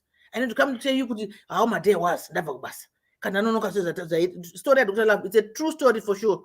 This lady was a prayerful lady akatanga kufunga kuti but why and murume wangu akatoziva kuti there is something changochinja chitori wrong not kuti atonditadzira aenda kumagirlfriends kana kuti aida zvaka she was just thinking kuti pane situation yangoita kuti zvidai so bhozi haasi nonoki anotouya tinotodya tese pamba kubasa ayandoziva kuti anenge atopedza basa atouya but pane zvaitika kubasa ikoko and for surely he came in and akamuudza mukadzi wekuti ndo zvaitika kubasa and then the way yaakatambirwa ndokuisira here mapatapata enyu aya mumicrowave yakariwana dhiwa but haasi girlfriend mukadzi. Saka us as women, as men, let's love one another. Let's not think of the worst before taziva kuti munhu ari kufamba sei. Ndokuzokumenda masuicide gavo anenge asingadi kuenda kumba achitosvika kuti ndikasvika kumba sibo vaya anozviti chira mai vaya tichingopinda padhongodzi kamaongonzi ndikunzwa kuti pibote apa kwamugaraji ndinotambirwa nemafuta anenge achitosvika kutozeza murume kuzeza kuenda mba kwake nyaya kuti sisi vakadzi tinotaurisa tinoizi vakadzi tokupai mhenduro kutaurisa maningi nekuda kutsvaga zvisiri kuda kungotsamwa chero kana makatsamwa kuti mushatise kumeso kwenyu mukasiiwa kuti aenda anobuda murume anoda kugara pamba panenge ashaudiwa nimukadai nandiri murume vakadzi vachita zvazvinoita vakadzi zviya ndaisikagara pamba ini tigarira kushaudiwa ndaingoya kuzovata chete andotokudza shamwari handisi kuuya nhasi manheru handisi tomboyarara zvako mukaita sei vakadzi imi mukaita sekutanga mabhejerwa kubheja kuti kubheja chaiko imi itai kwazvo taura nyaya yakudhiwa zveshuwa varume vatauri anopedzera azviuraya kuzi anenge maavhenyu iwo ndiwo shamwari yake ndiwo wanofanira muchiudzana because ukangoona munhu wanobvisira bhurugu kana unobvisira hembe kushama kudai unozomunyara chii. That person is your friend. That person you can tell them anything because they know you already. Saka kona kumuvharira maavenues ekuti akuudze separtner yako kana nhama dzake zviri kuitika kana kubasa kana kuti mumba make anozoudzani who is that person going to open up to kana asinga open up to you, the partner, the wife, the husband. Anonoudza mustranger wosekwa futi kusera wozouya pasocial media zvavamutaura zvezvo pafacebook wosekwa futi hana kana mari hazodai musamuone kudhagaira achidaro hakuna makutitaura notingi tauya kwamuri tibatsirei nyambirwa tatadza kuti tauriranai mega first then mozoenda kana kucounseling. Imi varume muna kuda kubhotera zvinhu udza mukadzi wako kuti shamwari pana kundistresa bandozvisungirira. You're not weak for opening up. Because munofunga kuti murume akataura nhamo dzake atopfeka mazambia atosunga dhuku murume akutobika sadza parufu. Inangu handidi varume anobikiswa sadza parufu, handidi murume anopfeka zambia, but I'm just saying kuti ukaona murume akupfeka zambia nedhuku atoshaya zvekutoita matomubvisa urume hwese. Saka please let's look out for one another, whether it can be your brother, your neighbor, your workmate. Not that you want to be nosy. Don't be nosy. Just see and approach the way you approach the situation. Down.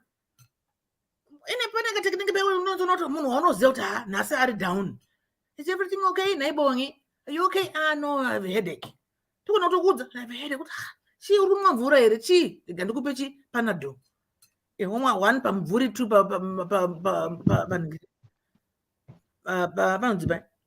pazuva imwe womwe wako kana mvura yachinaya mapirizi wapedza wapiwa mapirizi ako 3 times pazuva. You know what? That's what we need as human beings. We need to love one another. We need to think positive of one another before we start criticizing, before we start digging zvisipo, so that you make it kunge zviripo. Kana zvakutaurwa apa vataura brother kuti kana takutaura zvesiwesi vana vanomhanya just because they are too lazy to research. You want to be spoon-fed everything. Sometimes you find it for yourself. Zvitsvagire zvinhu zvako uyozoziva kuti yes, I have proof. Ndakavhura ndakagugula. Notinoziva kuna vamwe zveshe vanozvita tinoziva. Tipe pasocial media penye pane vanhu vanozvita tinoziva unongoudzwa. Anouya achitaura zvakati. Iye akazvitsvaga gugula yes, akazvitsvagawo. Akuya achikupai.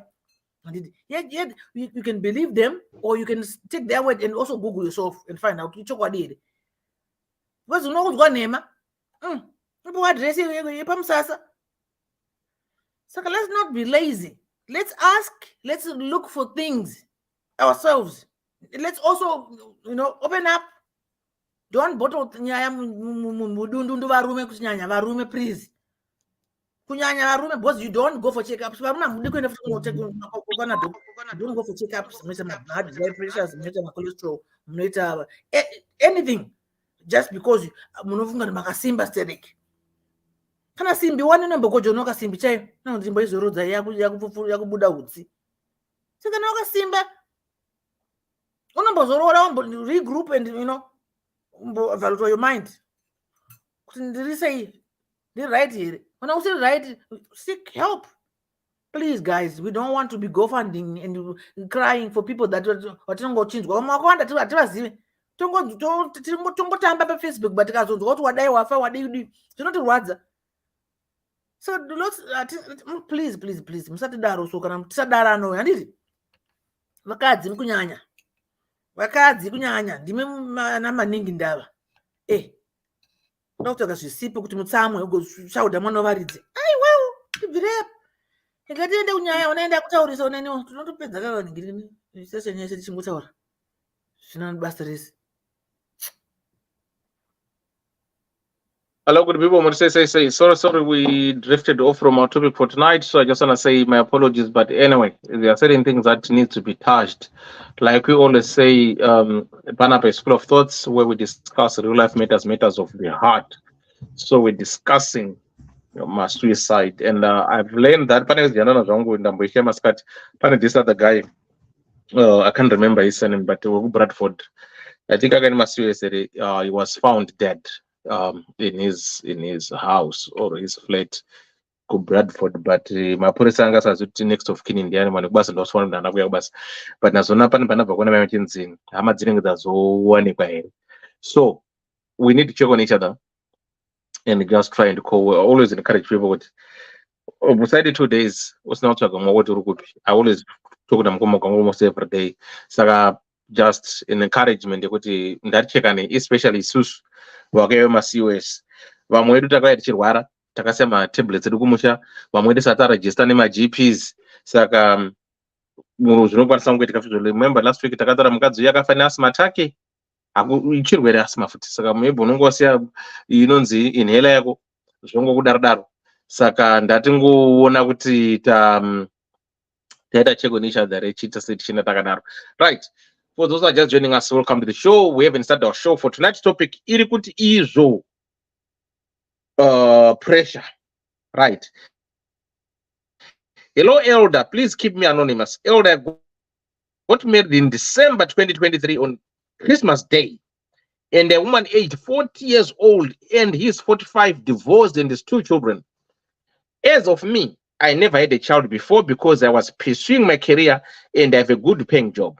He also has a good career and well-paying job. Elder, the reason I reached out to you is that of late, I've realized that I don't love him at all.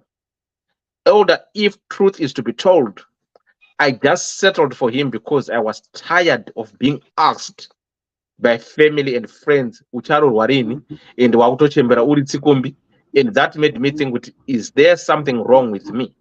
Now, it has come to a point that I don't care. I'm not even bothered to call him or text. This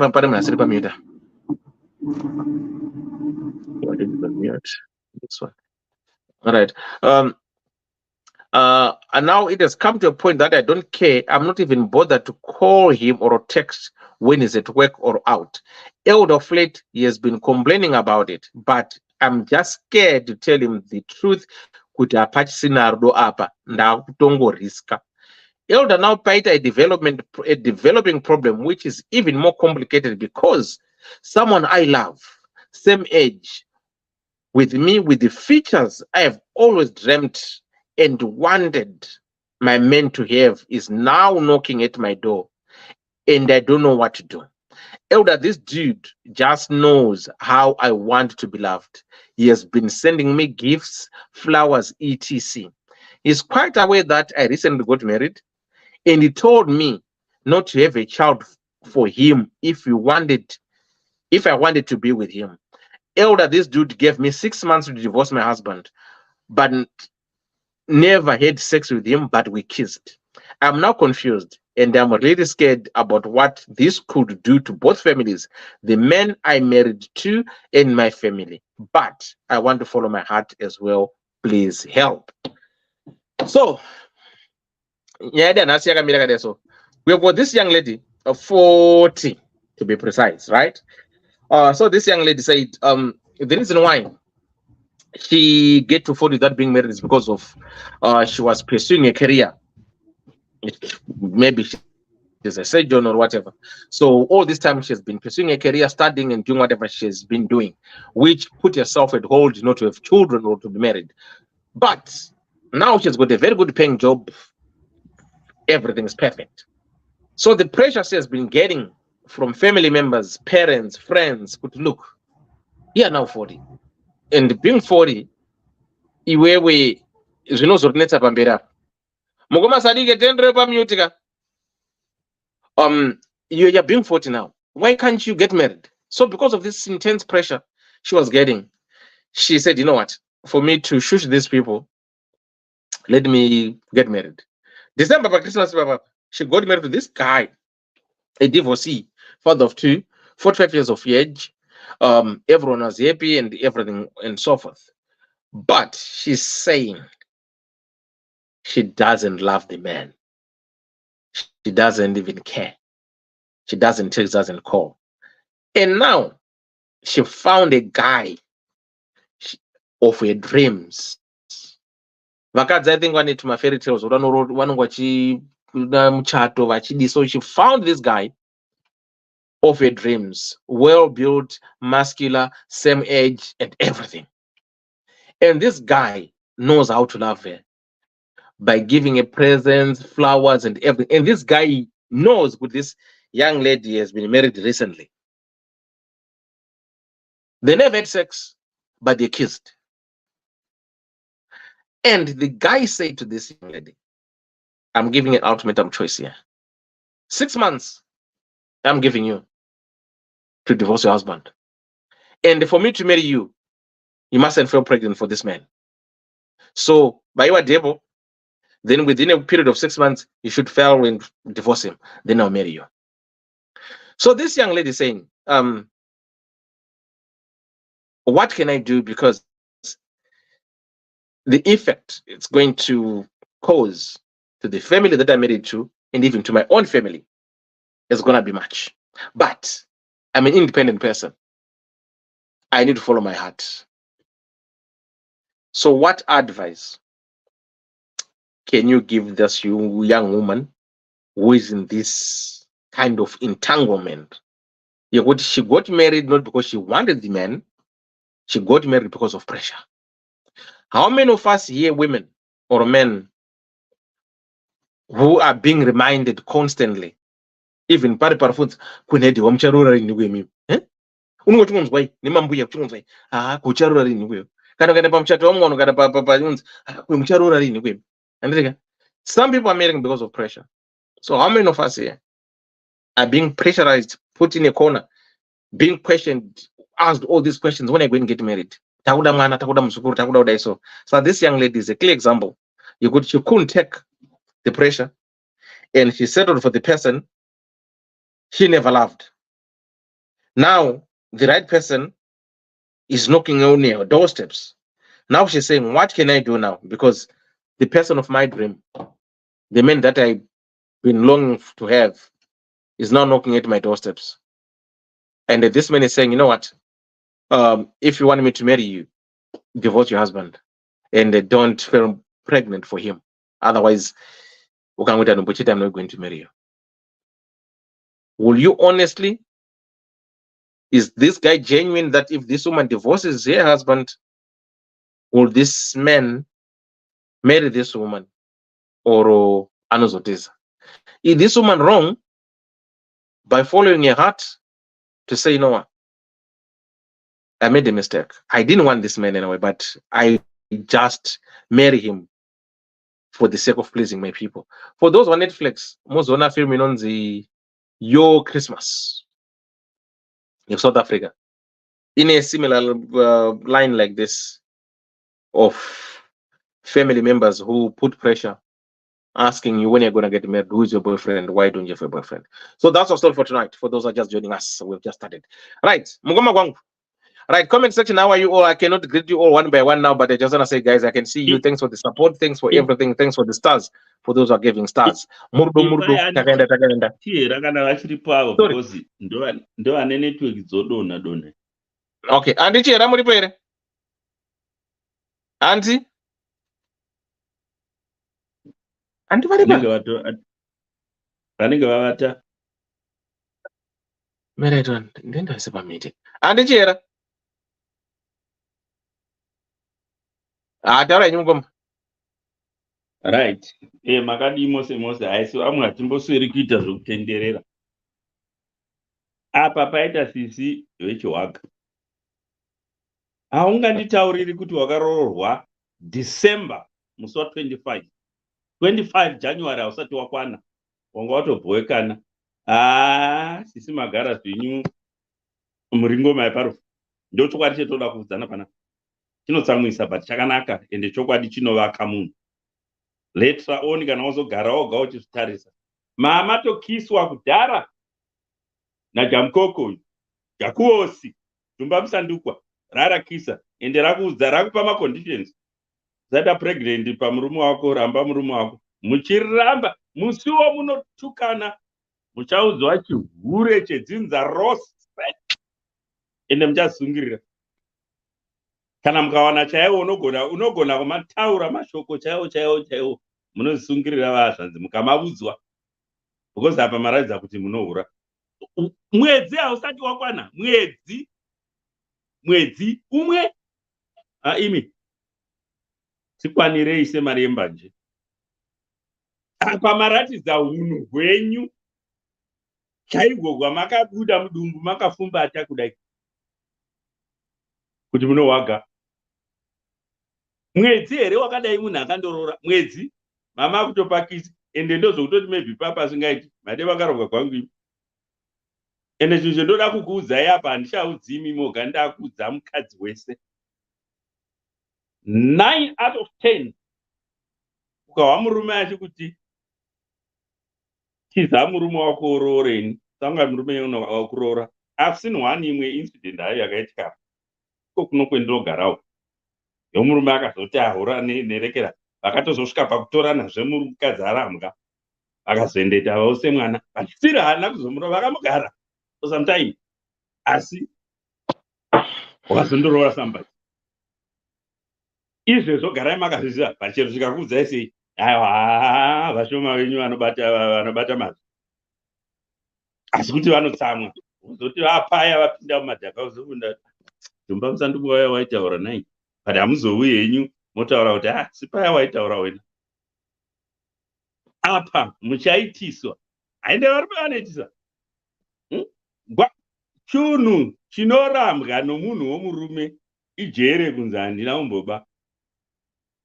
Gwangu inenge musi wesadza usaidza murume negwangu. Vashoma vanoita saJosefa womubhaibheri uya variko asi i1 out of 1,000. Itai yenyu muone hamuchamupa zvenyu gwangu ndopo muchazoona kuti hamusi tsotsi ende munosara mavademhe moti asi ndakaitei because kuchiza kudzokera kuya uku kwamakabva pamakachata zvine zvisabuna. Hamena kuti sei ipapo so varume tino humwe upenzi hwatinahwo but kana tikada kuzosvika ipapa hamena kuti sei munofuririka sei ndo zvimwe zvinhu zveima magemu enyu muchatamba smart but apapa sisi maratidza hunhu hwakang'ora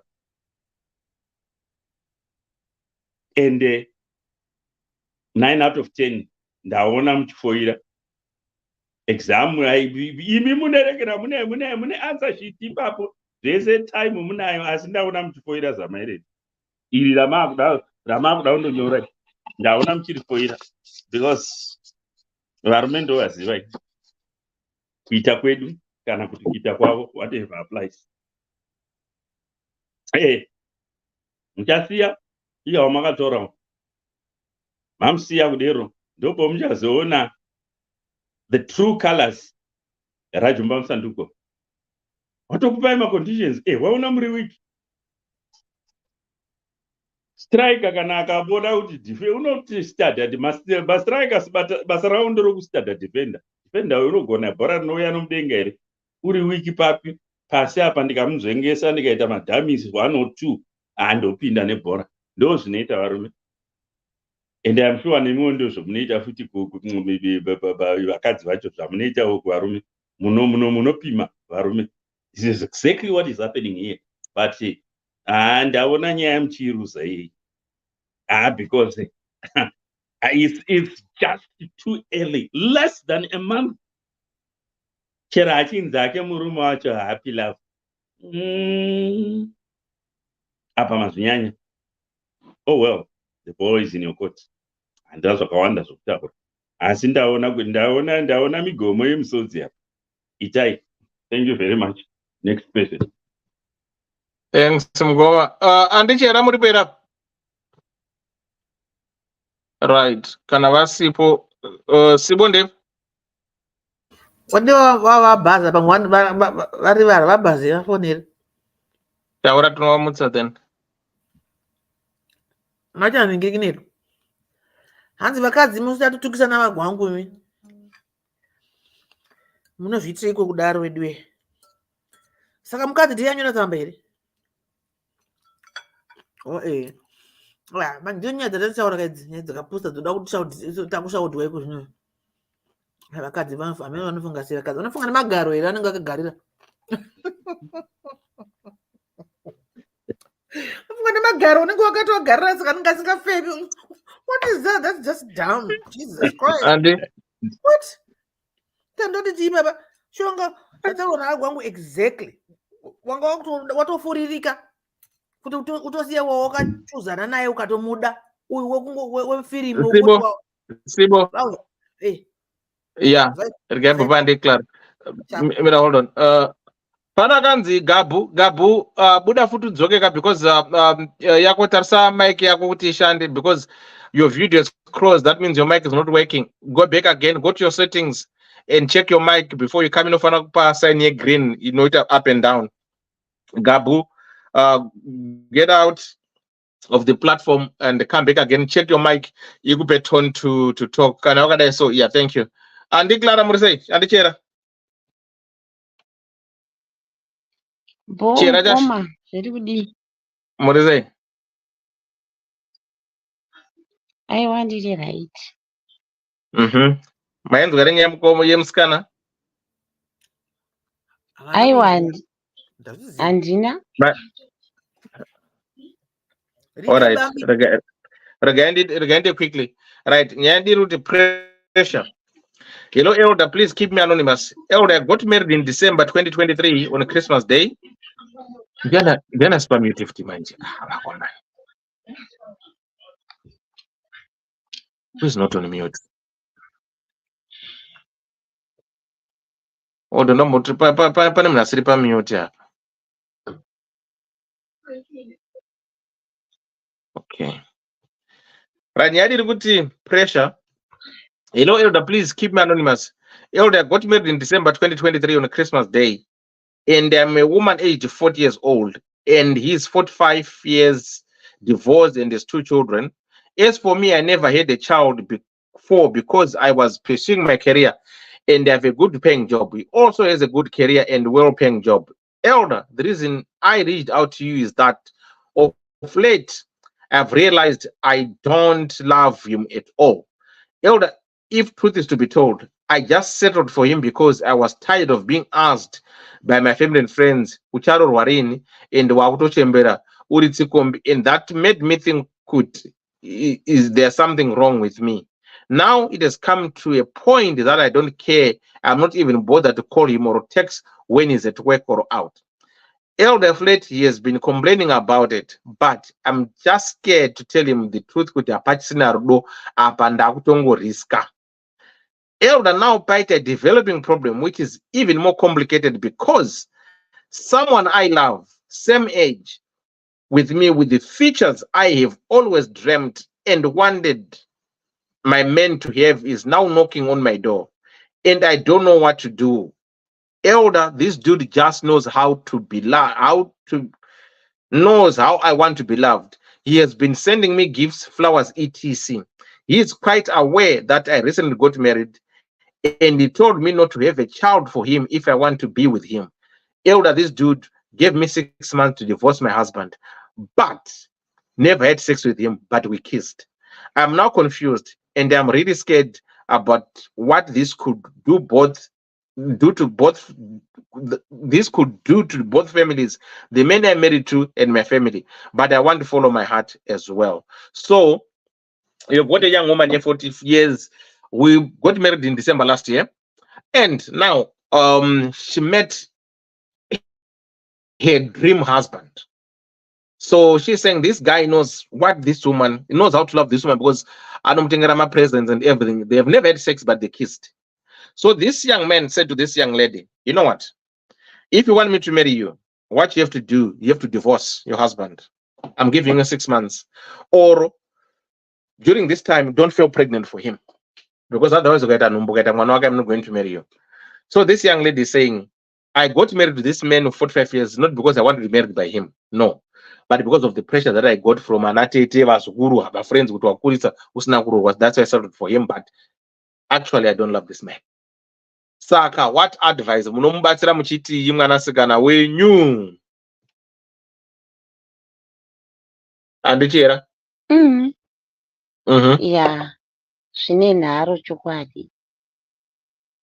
Anyway, zvinowanikwa zvekungopusa-pusa zvinowanikwa paupenyu, ende vanhu vazhinji tine rimwe divi ratakapusira kwoita rimwe divi ratakangwarira.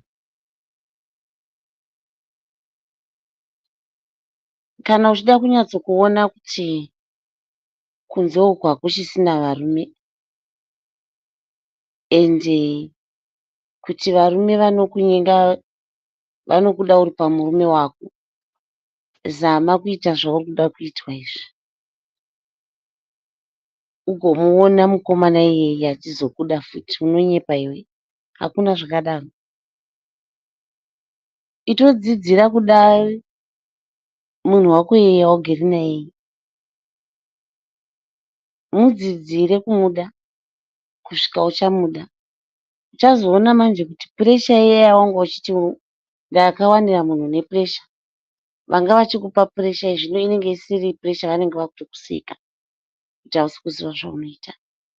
Unofunga kuti munhu anokuda uri pamurume wako agokuti siya murume wako, ndikuroore kana wasiya murume wako ugoudzirwa zvekuita, iwe watova mumba nechekare. Ndokunonzi upusungwaru. Zvinhu zvokubirira zvinonaka zvisingamboiti. Ukangoziva izvozvo unobetsereka. Haumuoni futi munhu iyeye paunongoramba murume uyu.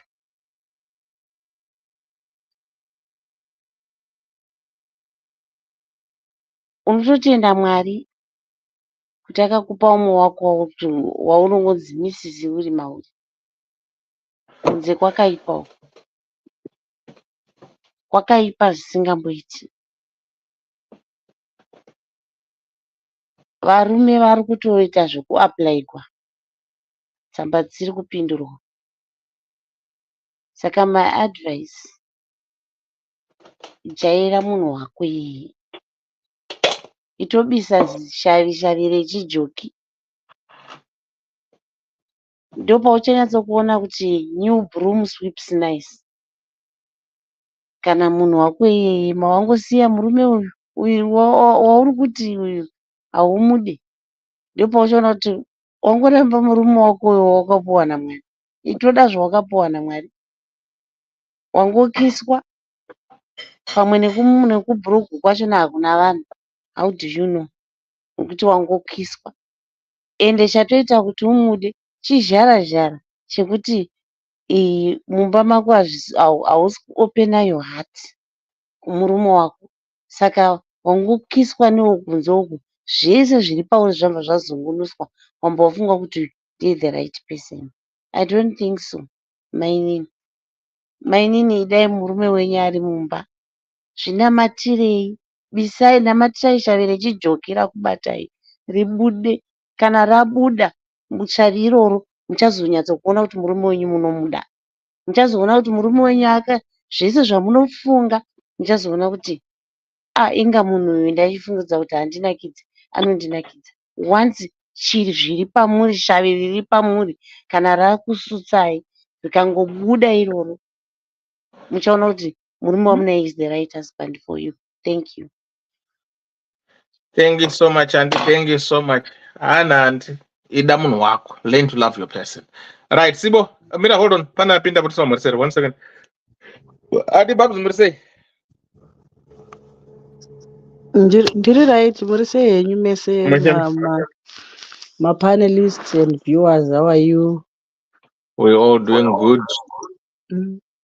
Right, and I mute Auntie. Thank you.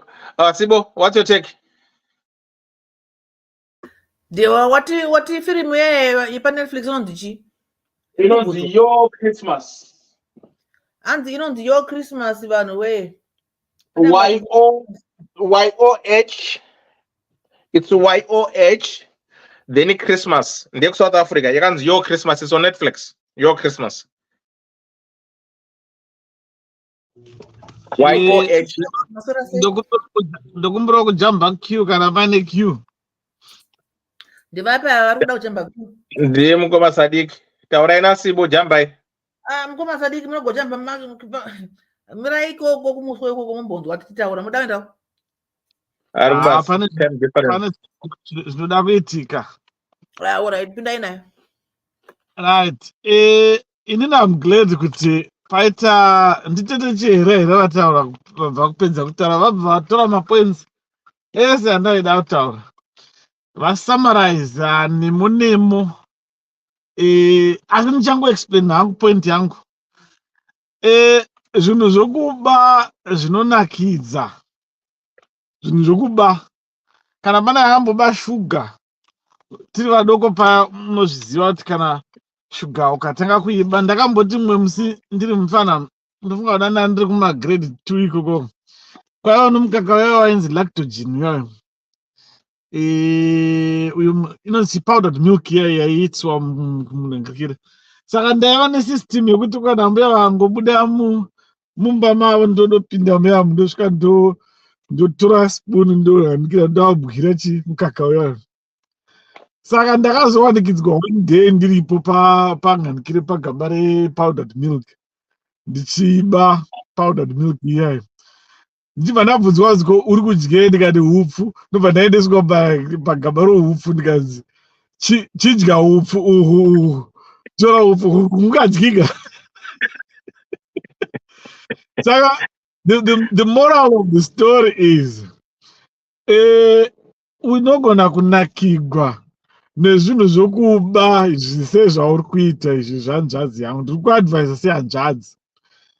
Ugonakigwa nazvo ugozoiswa pagaba rohupfu sezvandakaitwa rimwe gore iroro. I think it's 1982 ndakaiswa pagaba rohupfu ndiri grade 2 kwanzi ndambuya wati uri kudya hupfu kamuzukuru wangu, hupfu kana spunu kana even kutora hupfu ungahuisa mumuromo iwe. No situation yauri. It's funny, but on a serious note, zvinhu zvokuba zvinonaka. Ende kana paunozowanikidzwa kana kuti situation painozokusangana newe uchabva waona kuti hautsotsi. And the problem yauinayo is wakuma40 kuti uexpecta kuti unge wakufungawo somunhu wati sam, somunhu ane career. Zvawataura kuti une career tinoexpectawo kuti unge wakuonawo mared flags kuti apa unenge uri kutewa nhangirikire nedovi segonzo nomuchinda uyu. Varume tinoziva zvinoda vanhu vechikadzi, especially vari pavakadzi, vari pavarume vavo ivava. Ukangoentertaina munhu womurume achakuudza zvese zvauri kushayiwa mumba, achakuitira zvese izvo zvimapresence izvezvizvi anozviita izvezvi because anozviziva kuti ndo zvinodiwa nevanhu vechikadzi. Saka munhu wasangana naye uyu funga katou.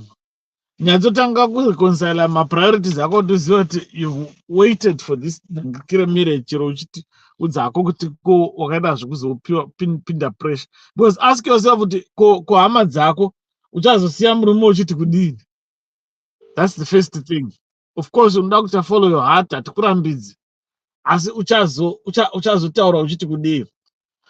Uchenjere kudyiswa upfu sezvendakaitwa 1982 ndapedza newe.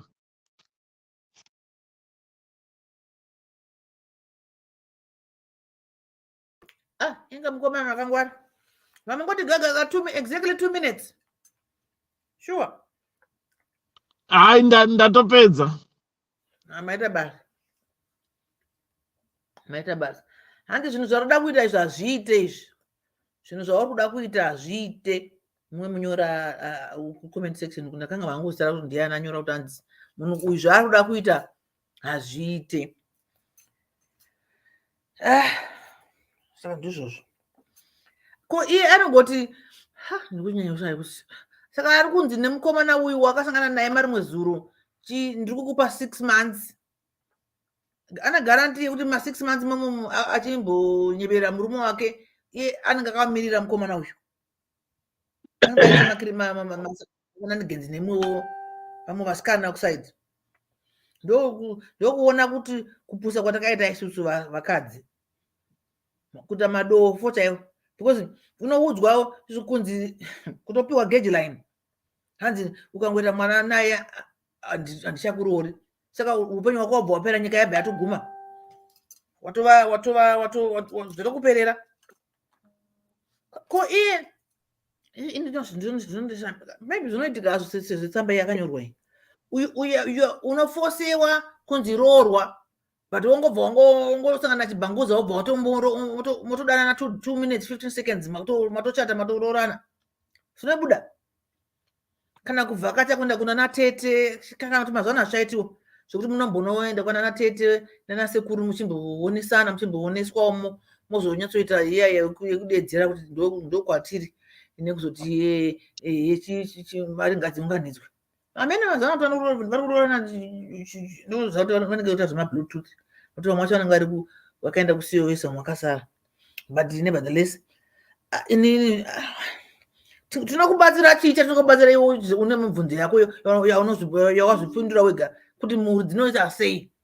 Ingongo wafunga vanhu zvakanaka, idzo mhuri dzakakufoteredza kuti tichiroorwa kachiroorwa ukaroorwa usati wavaredi nemunhu wausingade, ndidzo wakufunga kuti vanozondisi kudini, vanozodii. Ivo ndoda wadzokera kwavari waudza kuti makandimanikidza kuti ndiroorwe nemunhu wandasinga. No, kwete kuti nemunhu wanda vanambomutsvagira munhu, handiti hapana mbonyorwa onzi akatsvagirwa munhu, akangonzi ucharoorwa rini ndibva atotsvaga wake bva vachata.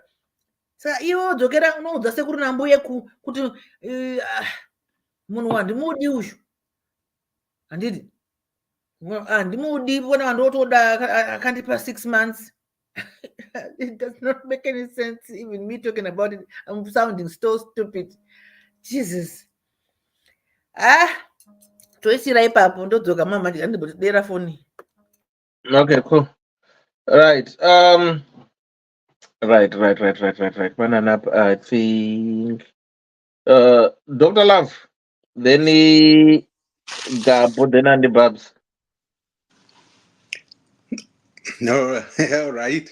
Miranda got the gaga. I hope I will be as fast as Sam Koma Mavakubuda. I doubt it though. Yeah, you know, it is a quintessential story of a woman that, one, has a character that has almost most women. And that almost most women this would lie. And I'm not saying to all women, that almost most women. Kakawanda, if women are given a choice, and they've got a multiple choice, and I've got access to this person. Their choice and their decision-making process, especially all that glitters is not gold, but it's glittering anyway. Almost vanefungwa dzakadaro will actually vanobva vangowira mutswanda yeconfusion. Why I say that is this. Mukadzi uyu, she had her priorities right. If it was the right process yakaita, she thought kuti she wants a life that's of an independent person. Akaenda kuchikoro akazviraramira upenyu hwake achienda kuchikoro. Manje ane basa rakanaka. What's the next ngirikini? What's her next conquest? Her next conquest is kutsvaga murume. It wasn't to find love, but kutsvaga murume kuti azadzikise that void yanga iri mukati make. And now, because of that mental aptitude, kana kuti mental mindset chake, chekuti now that I've accomplished my education, I can fend for myself. What's the next conquest? Mukadzi mwanasikana obva ati aiwa zvandiri kungonzi apa neapa neapo, what's wrong with me? It's self-doubt here. Abva atora mukomana. I don't know how long they actually dated. I don't know how much they know each other. Murume uyu nemusikana uyu, the 45-year-old. And what was the thought process pakuti mwana uyu murume uyu ane vana vaviri. She's going to be an instant mom. She will have to have those responsibilities. Kuti achengete vana, depending on how old the kids are. Kana vava ma-teenagers better. Kana vari ma-under 5, kana kuti ma-under 10, that's another situation. That might be contributing to the to her dilemma ipapa. The problem yanayo ndiyekuti, she did not do this out of love, but out of a sense of duty of her next conquest, her next ambitious steps. That's a recipe for disaster. When you are going to if you are going to go in with the matters of the heart, nemsoro wakoka, it can't. Ndiyo inonzi -1 tisati tazoa ngirikini math zedu taiti it cannot. You don't go in with the matters of the heart nepfungwa dzinenge dzakadaro. But I'm not saying that you shouldn't go in wise. Ndukuti, you are going in with a strategy, and a strategy that is going to fail dismally. Nekuti, you are not looking for the right points kuti uzadzise your ambition. So at this point in time, the only advice I will tell you is this: at 25 days, actually it's 26 days, warorwa, you can actually consider this, because it's less than 30 days. I don't know how long my marriage in Zimbabwe, if you're in Zimbabwe or somewhere else, would be considered it's null and void, and it's not going to be technically a mark on your on your record as a divorce or a divorcee. When you annul your marriage, it's, I think, less than 30 days. And 2, if you have not consummated your marriage, you can actually file for divorce and nullify your marriage. Not file for divorce, nullify your marriage. Because at this point in time, with the decisions that you have made, which I would have expected better decisions from munhu ari kuti akapedza nguva dzose achienda kuchikoro kunozvifundisa, and might have a good sense of logic, kind of good sense of intelligence. Like somebody said, intelligence doesn't equate to wisdom. It's very true. And common sense is never common, especially to those vakafunda, vanoti vakafunda. Most of the time, they are the stupidest of them all, including myself in pakati pazvo ipapo, because at the end of the day, tinenge tichifunga kuti takangwara. tafunda tinozwa zvose pachinhambo chekuzviminipisa and make this into something that is going to ugare pasi wozvitsanangurira kuti murume uyu ane 45 why in the first place did you accept kuti urorwe naye? What had you seen in him? And what was his potential, or at least his pluses or his pros, for you to actually gara uchiti rora day uchiplana kuti urorwe, and then uchiitisa mwanakomana kuti afunge kuti wakaperera paari, and then no less than 30 days wakuti you've realized kuti you don't love him. Guess what? Your realization is not on the predicate kana kuti haina kuitei, haina kunangana nekuti haude munhu. You're realizing kuti haumude nekuda kwekuti the option that you are thinking is the better option for you. Ari kutokumhanyira ende achikupa anonzi terms and conditions. And you think that that kind of a man is the one that he takes the horns by the bull by the horns, whatever the case may be, and he's a man of his word. Inzwai kana munhu achidaka kubaizisa munhu, especially in the circumstances dzauri achiziva kuti wakatororwa iwe, that man does not respect you to begin with, neither does he respect the fact that achakurora, because he does not respect the institution of marriage. Iwo kana uchizofunga hako pamwe hausi kuda kurorwa, pamwe uri kufunga kuti wongoita zvezvikomba. Kana uchifunga zvezvikomba ka, that's the right person for you. And ainaye makangofanana same WhatsApp group. But a man who does not respect the institution of marriage, because ari kuziva, he's aware of you and your status, and still comes in and gives you terms and conditions. Zvinoreva kuti kodzero yemarriage paari yeye haana. So he's not marriage material, as you would say in the street talk. He's not marriage material because he flaunts the rules, Kotama rules, but then the respect of that institution. Uko watopiwa chikomborero kuti une watoane mhuri, instant family. And I am sure this guy, you chose him because he meets some of your requirements, as you call them. And andina kunzwa kuti kubonde ari kushaya.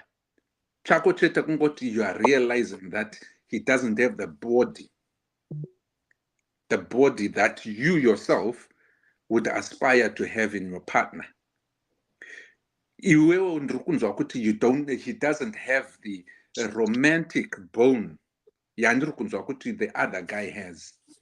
But let me ask you this question. How many flowers are you gonna need to have in your life kuti unzwisise kuti it's only but for a season? That romantic side yemurume uyu kauyu, how long do you think he will pursue you in that romantic way? And for how long? And is that a lifetime? That's just at the peak of his conquest.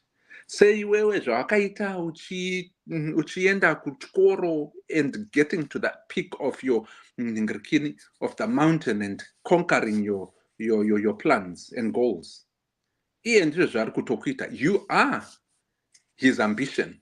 Iwe ndiwe utori aim yake yekuti ndoda kuti ndiputse ndione kuti I can do this as a man.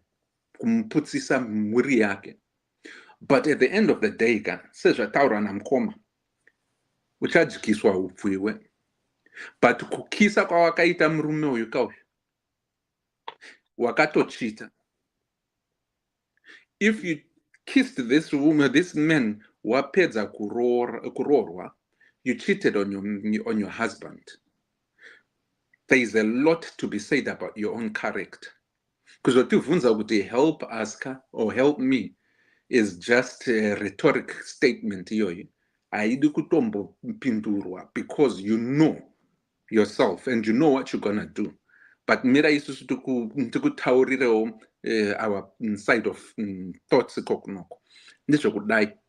When you decide, handina kuti if, but when you decide kusiya murume wako, the day you do that and you walk away from this man wawakavimbisa kuti muchadanana kusvikira rufu rwasvika, the day you walk away from this man with nothing that he has done to aggrieve you or kukutaridza kuti haana kodzero yenhingirikini, except maybe for that small little thing chinonzi 10% of romantic bone, you'll have lost 90% of the most precious and most important thing, which is your marriage with a man that probably loves you so dearly and wants to build a life with you. Going to that 10% of romantic bone that will only last you but for a minute, and it will soon filter and feather out and fade into oblivion. Nekuda kwekuti chi, it will never last. Dai murume uyu dai anga achikuda, this guy that's pursuing you, you would have said, Shamarika, I love you, but I know that you've got a husband now. I'm gonna respect your status. And I'm never going to contact you. I'm not going to pursue you because I respect your status. Kana kwazokwera nguva murume uyu wakarorwa naye akazotaridza kuti haana kodzero yekuva murume wako, at that point in time, yes, if the two of you are still, if he's single and you are pursuing at that point, go for it.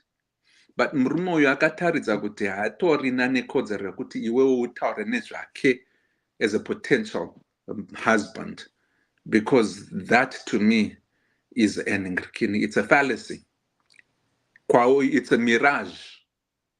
It is a I would call it foreboding remark yekuti uchazvionera semunope iri pafodya sefodya iri pamheno mheno. That one, when you do that, you are almost certain to fail. Sezvataura mukoma gwangu, almost certain to fail. And that 1% chance yekuti it will succeed, it will only succeed to the point yekuti it will not be as great and as fulfilling as your first marriage. Because if I am to ascertain nekunzwisisa kuti murume uyu wawakarora chako chete chauri kunyomba, haaende kugym, haakutengera maruva, asi kukuda anokuda, pabonde arigona, pakuti ane basa rinokwanisa kuzovaka imba yako yenyu muri vaviri, anoita. And the rest is gonna be history if you believe and you're faithful to that relationship. But at this point in time, you have not been, and I don't think that you are capable of it. Saka, it's better for you to nullify your marriage. Nullify that. Wosungunura mwana wewanu. Ndapedza. Thanks, Dr. Love. Thank you so much. Thank you so much. Right. Tsitsindeip. Mukoma pawo muri sei? Waeuda imwichani wamdamweni. Mwino banja sei zichiitika zvirenezo. Ubaba gwangu munofara, Dr. Murise. Kurikunaya kwamuri, kurikunaya charo. Bobo. Right. Takunzwai. Right. Tsitsi ndepi? Ndichipedzisa here? Hello, Akazouya chine Mkomaji. ground. Aiwa, Hello, no. family. Ayo, wataura. Tsitsi uri sei? Ataura. It's Wait. okay. Ayo, no. It's No, okay. wait, mira wakadaro, mira. It's okay. Tsitsi ndepi? Mkomaji wants to say hello, everyone. My panelists, my viewers. We are all good, thank you. Right, Gabu, your turn. Adi Babs, Mkoma Powell, Tsitsi, Thank then you. it's Sit Bo. down. Yeah. Hi, Gabu ndepi? Kubata Friday. Tiri right wadi yabo. Tiripo. I hope I'm loud and clear. Yes, you can hear you Yes. loud and clear. Maita henyu topic yenyu yakanaka straight, but inini ndinoda kuitarisa from another angle. Mainini vanyora tsamba but vasiya a lot of gaps, vangozosvika pakuroorwa kwemukomana uyu, but ndichitarisa kuti vasvika pa40 years havarambotaurawo maprevious relationships avo kuti vakambovafambisa sei. Saka ndandiri kutarisa kuti mainini vanofanirwa kuve munhu anga achingopesiwa education for the longest kusvika vasvika 40. Then I think she never socialized herself in relationships. Saka apa kutoshaya confidence chaiyo yekutoziva kuti kufambidzana nemunhu unofambidzana nemunhu sei, chii chaari kutarisa murelationship. Nekuti apa vanenge vane kafairy tale kemaruva kavakamboverenga munews and books, vakaudzwa kuti munhu wese anowana maruva, but is that reality? Ndopa example yevanhu vari kuuya kuno kune makosi, they never researched kuti kuuk kwakamira sei. Havatombozivi kuti kune Gabu, mira, Gabu. Wakapfeka ma-headphones iri kwandichi? Wakapfeka ma-headphones iri kwandichi? Yeah, pane pekuti urumbopotsa mic yako, your mouthpiece. Pane paurumbopotsa, so pane irumbobata uchipotsa. Saka ndataridza kuti mouthpiece yakapotsa ipa pane paurumbopotsa so. Oh, makundinzwa? Ndaura kuti nzwa.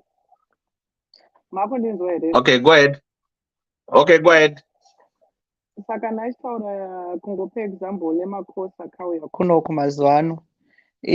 Vakangonzwa kuti kuEngland kunowanikwa mari kune mapounds and everything, but havanamboitawo research, they are not socialized nenyaya yekuuya kuchando.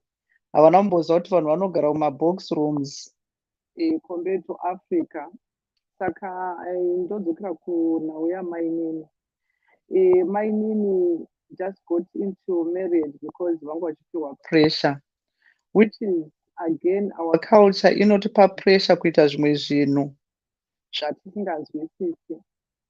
Saka togona kusvora zvedu mainini ava, chero relationship yacho yavapiwa ultimatum nabamunini vechipira ava, it's not going to last because I think dee vanga zvataurwa naDr. Love kuti dee vanga vachingosiya marriage iyi, vambotanga havo kutongoita dating necourtship, vambonyatsoziva kuti kana ichitaura nemunhurume ndiri kutarisa chii, ndiri kutarisa mamuscles ake here, ndiri kutarisa maruva here, ndiri kutarisa unhu hwababa ava, ndiri kutarisa chii chinonzi rudo, because inini from my point of view netsamba yavo handina kuona sekuti munhu ari socialized munyaya dzerudo. Nekuti kana wakaroorwa musi wa23 December, I think if I'm right, muna December, zvinoreva kuti dzimwe nguva baba varoorwa navava, they never dated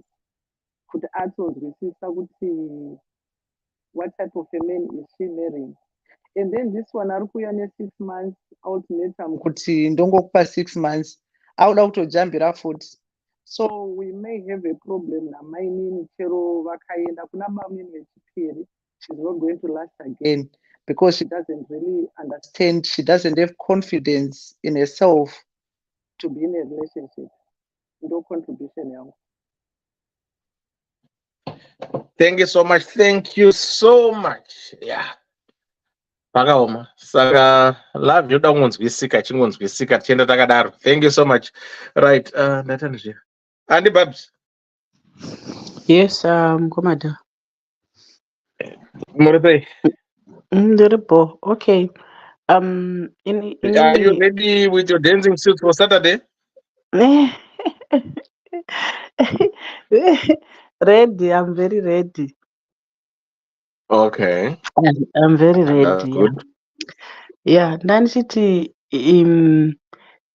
zvizhinji zvataurwa nevanhu the other side yataurwa nevanhu nendinoda kuibata maybe I'll also come in neangle yauya naanti because patori nenyaya kudhara patori neissue zvokuti tichaswera tichimulecture kuti he achazoregreta he achazodai ngaadzidze kuda munhu. How do you learn to love someone kana achiti iye akaitira pressure? And I know a lot of people who got married because of wakapinda musame situation neyake and mamarriages achona mazhinji haana kumbolasta, pakazoita maproblems kumberi. Vanhu vandoziva, I'm talking of vanhu vandoziva inini. And I think she's being honest kuti haazi kufila murume wake in as much as akaroorwa musi weChristmas. Haasi kufila murume wake, but inini what I would advise ndezvekuti ngaagare pasi nemurume wake amuudze chokwadi pane kumupedzera nguva yake. She must tell the husband the truth, the honest truth, asatya kutaura chokwadi. And then inini I would suggest kuti kana asiyana nemurume uyu, because even wakakontinua handioni marriage yacho ichilasta ini, which means achangozongoramba achichita because haasi kufarira the husband. So I think it's better for her to leave, but kana asiya ngaasaita pressure relationship, ngaasave desperate. Even if achifunga kuti awana the love of her life, she must take it one step at a time. She must not allow this man to give her ultimatums kuti kana usina kudhivorsa munhu wako ngaadhivorce netime yake. I don't know whether kuroorwa kwari kuita akachata here kana kuti kungoroorwa kwokubvisirwa mari. Handifungi kuti wati wachata vanhu akachata here Dhewa kana kuti akangobvisirwa, haana kuspecify. Maybe angororwa zvinhu zvekuroora nacho. Yeah, okay. Because inini ina magainst kuti ashingirire chinhu iye ukanzwa munhu aakutaura openly Dhewa, which means hapana tingazama hedu kuti tida kubuilda, tida kuita sei, but tinenge takuomesera the guy uyu ari innocent. I think they should just sit down nemurume wake and come out in the open kuti inini haina handisi kukufila ini, kana kungotsvaga mamwe ma-reasons. I remember umwe musi tichitaura panapa, men were saying kuti it's very difficult kuti uudze munhu reason yauri kumurambira. Taitaura nenyaya yekuti yecommunication kuti why is it most men vanongonyarara, vanongowithdraw chinyararire. Munenge muchidanana, then all of a sudden munhu hachapindura, hachati sei, hachadi. Takaitaura panapa takaizeya. Most men were saying kuti it's very difficult to tell somebody kuti hauchamudi. Maybe murume should also read kuti why mukadzi haasi kupindura mamessages. I don't know kuti zvinogona kunge zvichishanda here kana kuti, but inini hangu ndiri munhu anoda chokwadi Dhewa. Inini munhu I would rather tell somebody the truth, to be honest, pane kuswera ndichihwanda ndoguma ndakujustifya chihure. Inini zvejustification yechihure, and it's a no, it's a big no for me.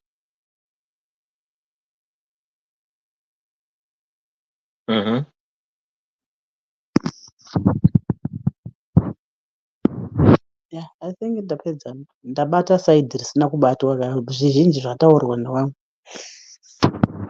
Okay. Thank you so much. Titsatanga mukoma Paul ngoma Paul atanga Paul twenya pandena. Handizivi. Mukoma Paul. I Elder. think him. Yeah, I think him. Ndakutaura. Yeah. Okay, nyaya inoitika ndangotaura zvangu handina mazwi akawanda pana vatete. The lady is around 40, haasiri mwana mudiki. She exactly knows zvaari kuda. Saka zvokuti tingaswera tichimupamba nekumunyengerera. Iye ari munhu ari kubva mupuresha yevabereki kudai zvinogona kunetsa. Saka nyaya iripo ndeyekuti ngaangoita manzwira pamuviri tsvimbo yaro adapi. Kana achinge afunga kuti iye zvaari kuda kuita izvo ndo zvinonaka, ko kwanzi kwadzinorohwa ndo kwadzinofarira. Saka ngaangoenda hake anotanga upenyu hutsva. Chine chaachisikwa chitsva hatigoni kumumanikidza isu kuti ngaarambe ari murelationship isingachafai zvakanaka. Nokuti iye ndiye ari kuziva chiri kumuremera murelationship iyoyo nechiri kurwadza murelationship iyoyo. And for the record, kuna vaya vateereri vasati varoorwa vakura vakambochesa makeria munodanoubhirwa nevanhu zvokuita when it comes to nyaya dzekuroora nekuroorana.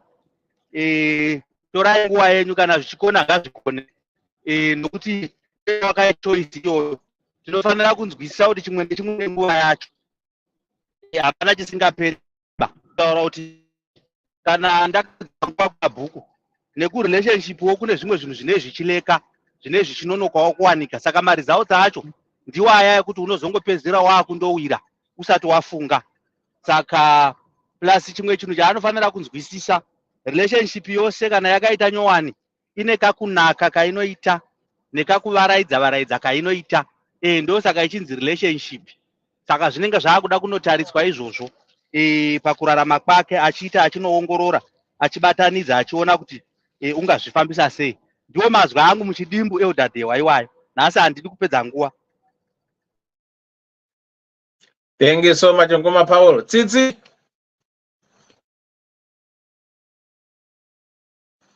Tsitsi yanda kumanje. Tsitsi. I don't know. Right, Sibo? Matikudi.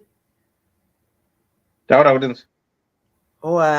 Handizvataurwa kunzi tisanyanya kuona kuti dzata pamunondo pamusasa. Iye munhu ari kutoziva dambudziko nema-answers anawo. Muchataura kuti ndakatodai nokuti ndanga ndapiwa pressure nevekurudzi rwake. Dai akagara akatovaudza kuti pressure yamuri kundipa iyi ichazondikonzeresa because ndifanira kutanga process yekuroorwa kahunge watanga wadana nemunhu hana kurodzwa kunzi kwakapiwa mbudzi nemombe dzakaenda saka zvaachikura ngaachinodai. Inge akadzidza wani sei vanhu vakadzidza vachida kudzungaira so kuita madofo vanhu vakadzidza. Why?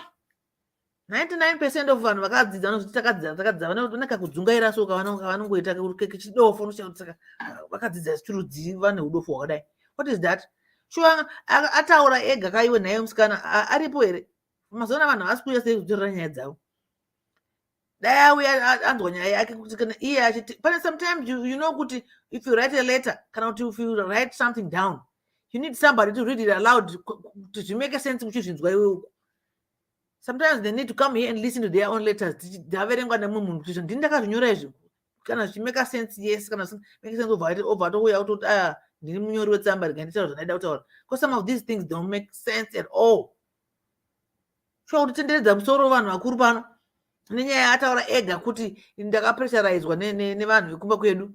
Saka ndizvo ngaadzoke nenyaya iyoyo kumba vanhu kumba kwavo kuti makanipressuriza kuti ndiwanikwe zvino ndakazowanikwa.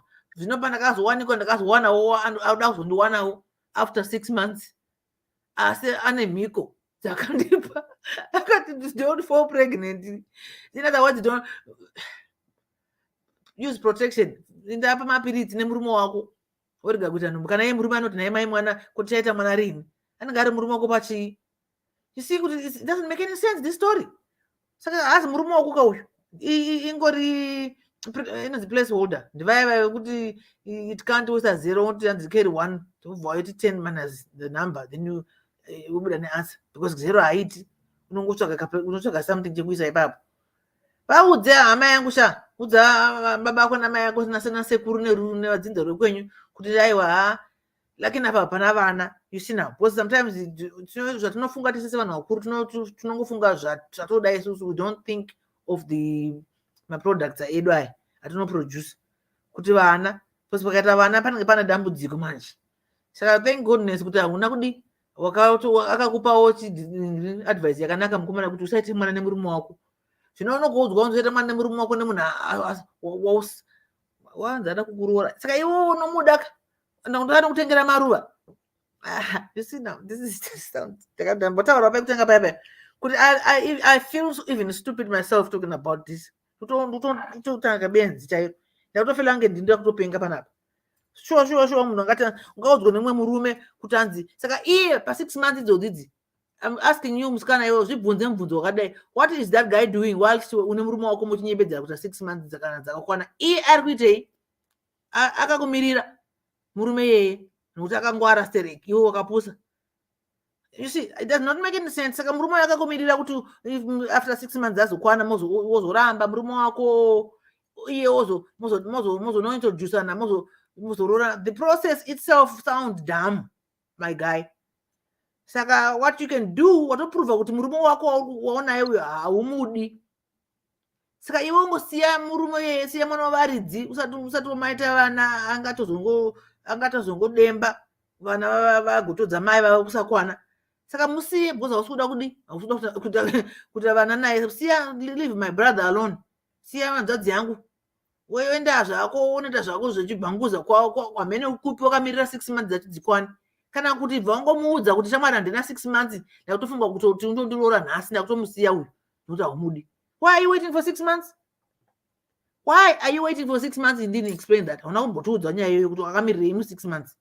Kana uyu munhu usingamude usinganzi usaite nhumbu. Saka ukagarira naye.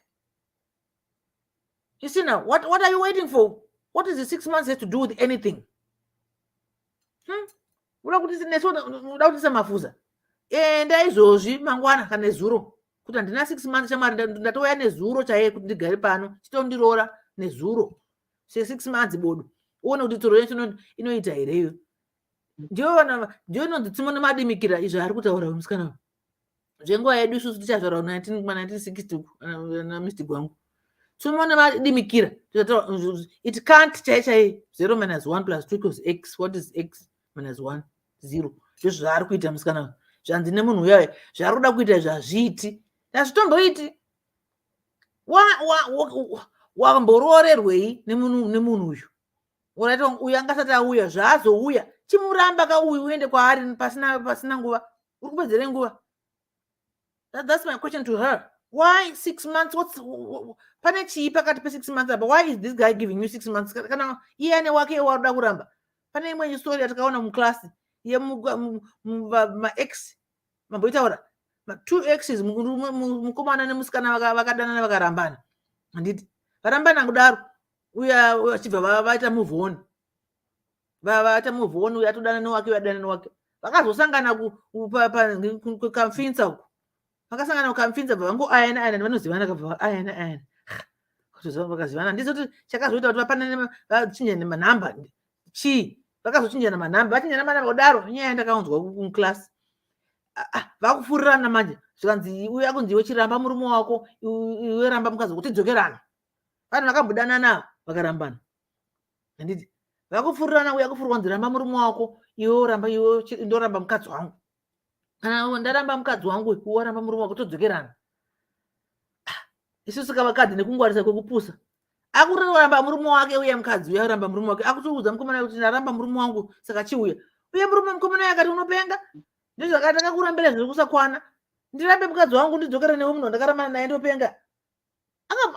Akabva amusiya. Kuratidza kuti idofo mukadzi uyu. Aramba murume wake akaudzwa. Ivo vakamboramba nemurume uyu akutanzi ramba chibiramba murume wako tidzokerana. Akuramba murume wake. uye akuti chamwana ndaramba murume wangu iwe chiramba mukadzi wokuti chisangana zvikanzi mune murume ndakatombokusiya ndakakusiyira chidofo icho chichi ndirambe mukadzi wangu wandikugara naye zvakanaka naka ndezvako izvi saka mafunga kuti akazodzokera kune murume wangu aramba kuti ndakafurirwa nex wangu hazvichaiteka ndochibharani chedu vakadzi kusafunga kugarira pfungwa nemagaro kudziga kugarira kuti kushwete nonsense man iyi nyaya yemwana uyu atondisvota uyu hamba hasi muna mai vangu mai vangu hazvara vanhu vakapusa kudai hanzi 6 months ipapo ndopande kutakidzana 6 months for the why not today kana usingamude uyu uchitonzwa havi uyu ari kukutengera maruva azodai anooma maruva mozvisa mbini kana aoma wadi kurambana nemurume wako iye nhasi chaiwo tomudzwa kuti shamwari pazvisitoita ndatoona wangu. You see, it's simple. It's as simple as that. Don't waste this guy's time. Don't waste this other guy's time. And don't waste your time. Vakadzi ndikadambozvifunga kuti avenues vakadzi pfungwa dzedu hadzinyatsotora zvakanaka. Takaita takazorwa nemunhu wani. Kuti pfungwa dzakadhanganyika kudaro vanhu vakadzi tese kuti ndakazorwa nemunhu wani. Nhai Mwari we. Pari kuti takadzidza. Vanhu vakadzidza ega isusu madofu tiseke zvedu. 40 years yataona mukoma pawo. She's not a baby. She's not a baby at all. She has all the answers and the questions, and many about Timuze differently say she was pressurized into getting married and comply to that. Now she's pressurized kuti arambe murume wake uye agosanga nemurume. Saka ngaita sei izvozvo because anoudzirwa zvekuita. Anoudzirwa zvekuita. At 40. At 40, you're not a baby, my sister, because in Zimbabwe, when I was 13 years, at 18, mwana kakata mwana yamwisa bikira tezvara sadza panhama kachitomuona bhodho iwe at 40 uri danganya nedzidzo wakadzidza chii uri balance kudaro what ndozvoona kuti kudzidza shuwa zvimwe zvinhu hamudzidzisi kuchikoro. It has to be your common sense. If you don't have it, you don't have it because you don't buy it anyway. Common sense is not instilled in anybody. It's already there within you. If you don't have it, as much as you can be learned, with a bachelor, with a professor, with a PhD, good and I would do for rekufunga, unugara uri dofo rekufunga. But you can only go to church, go on kunyora class to 1 + 1 11, uchiona 100%, uchiona my bachelor's, my diploma wakatura pamadziro. But when it comes to reasoning, real life matters 0%. Zero. What? You come here and say I'm 40 years acting dumb. What are you? Go somewhere. Ndagare pasi musikana dewa kugara pasi chaiko because nyaya yake yakakodzera but haina chiremerero because ari kutambisa time yemwana uyu murume wake uyu yekuti murume dai akaroora mukadzi wanoda naye chaicho dai vakatova nemhuri so patopana chimwe chinhano saka akatomudzosera mashure. Saka this girl, please leave this guy alone. Murambe uone kuti kwauri kuenda ikoko after 6 months unonogara kweri kana 1 day chaiyo. Anokusvika kuita zvakaitwa uyo kunzi ramba murume wako, akazoramba murume akanzi aiyabozve ndogoramba mukadzi wangu ndaita nasei nemukadzi wangu ini ndakatosiyawo iwewe ndidzokerana newe baguza ndopenga famba akabva aenda kumasvingo uko ndikuti vanhu vasina kukwana. Sorry zvangu ndiri kutamba nemi, but I'm just saying, you guys, can you not see it? Kuti zviriko here, zviriko si Joyce, zviriko zvevanhu vasina kukwana. Izvo ndo zviriko manje. Shuwa ngaudzirwa kunzi ndiri kupa 6 months. Okay, meantime pa 6 months iye mukomana uyu anenge achimbonyanya kuitei? That's the question. Iwe unenge una wako murume uchimubhaiza uchimunyepera. Yes, tazviziva. Ko uyu wauri kuda kuchata naye after 6 months anenge achimboitei pa 6 months? Ari kushanda kutsvaga mari erora here? Ari kuita sei? You didn't tell us. Pana sisi mambotaura kuti hana information yakawanda yaatudza. She didn't necessarily have to tell us kuti akadana nanhingi angari kuchikoroka. Hana experience ye love life. She's munhu wemabhuku. Akafunda stereki. Kafunda stereki, yet she does not make any sense with reasoning yake. Capacity yake is very low. chiraitsa later kuti hanzi handimudi handimbomudi ndakangomukisa chete hapana zvandakaita. So what? Maruva kuzodi maruva. Haunonzopana munhu akatombobuda chira kuti hanzi ndini I buy my own ndozvitengera maruva. Buy your own things. Make yourself happy. Uri kumirira kufadzwa nemumwe munhu kuzviite sei? Ndio imwe futi makaracters evakadzi. Imwe character yechikadzi kuda kuti ada kufadzwa nemurume. Iye aripo. Why are you waiting for this guy to father you? Father yourself. And you need to father yourself.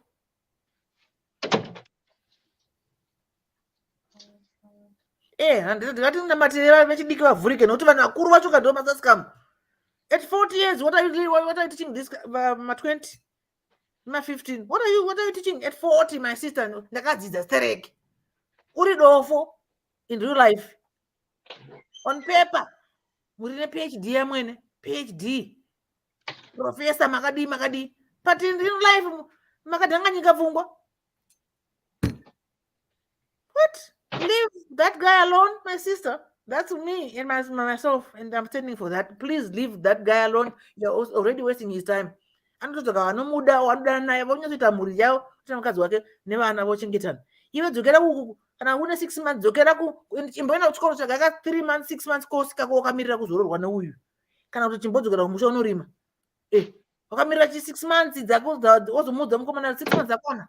Ndinamboita nhombo ini neuya ndakatomusiya tione kuti anokutora here. Varume here vanotishandisa ndizvona zvati hatina kukwana pfungwa dzedu hadziko. Tutange tine 6 isi tine 5 dzakadzoti anotinyadzisa pavakadzi. Yambotaura nawe kuti muchatitukisa navagwa vangu masisters takutukisa iwe 40 at 40 years. Yes, father yourself. Ndiwo amawanhu tanga imakatana nawo kusema nawo classroom. Tinobvarira zvikandi tinoshaudha. Hatitaudi vanhu tinoda kutaura reality as it is, because you are coming here telling us 6 months. What are you doing? What is this guy doing in 6 months? Yawamboti ari kuchikoro kwanda ari kumari ari kuhondo taziva pamwe ari kukongo ari kumbofaitira madiamonds at least ane basa rinomushandisa away from home. What is he doing in 6 months? Andone mukadzi wako atorambawo pamwe ikoko uchiti undundu hanzi undundu zvavu. Kuti sehuku yakagarira pamazai akaora hanzi uchachechena mazai akaora. Ndatenda zvangu adzoka here tsitsi. No. Ukutsitsira kuti iko nhaidiwa. Ndichenga messages on. Hanzi vanhu vakadzi vakapusa shuwa munyepi.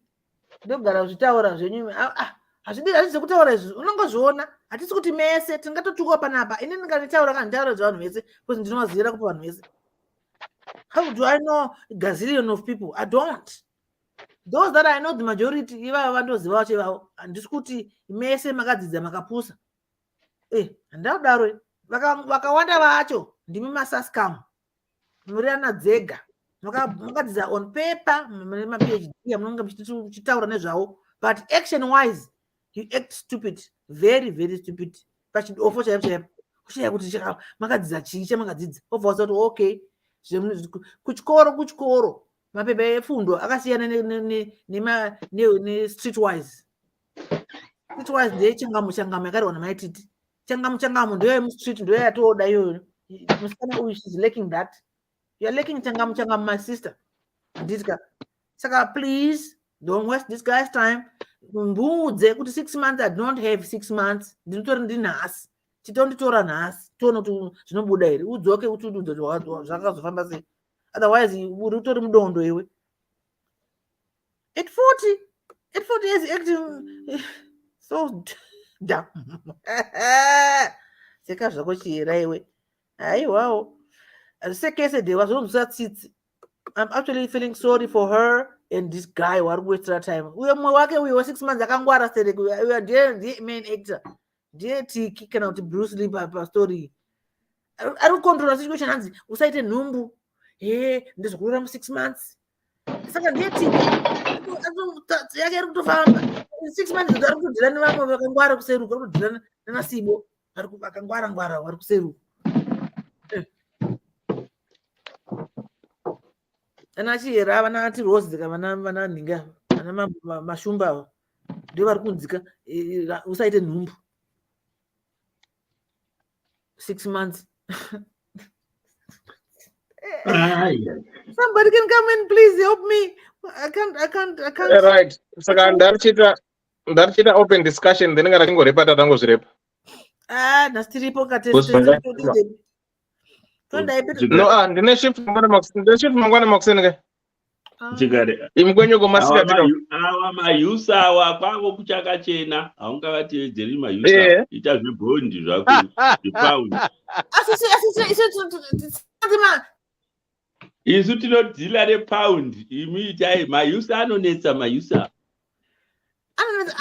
Eudadewa.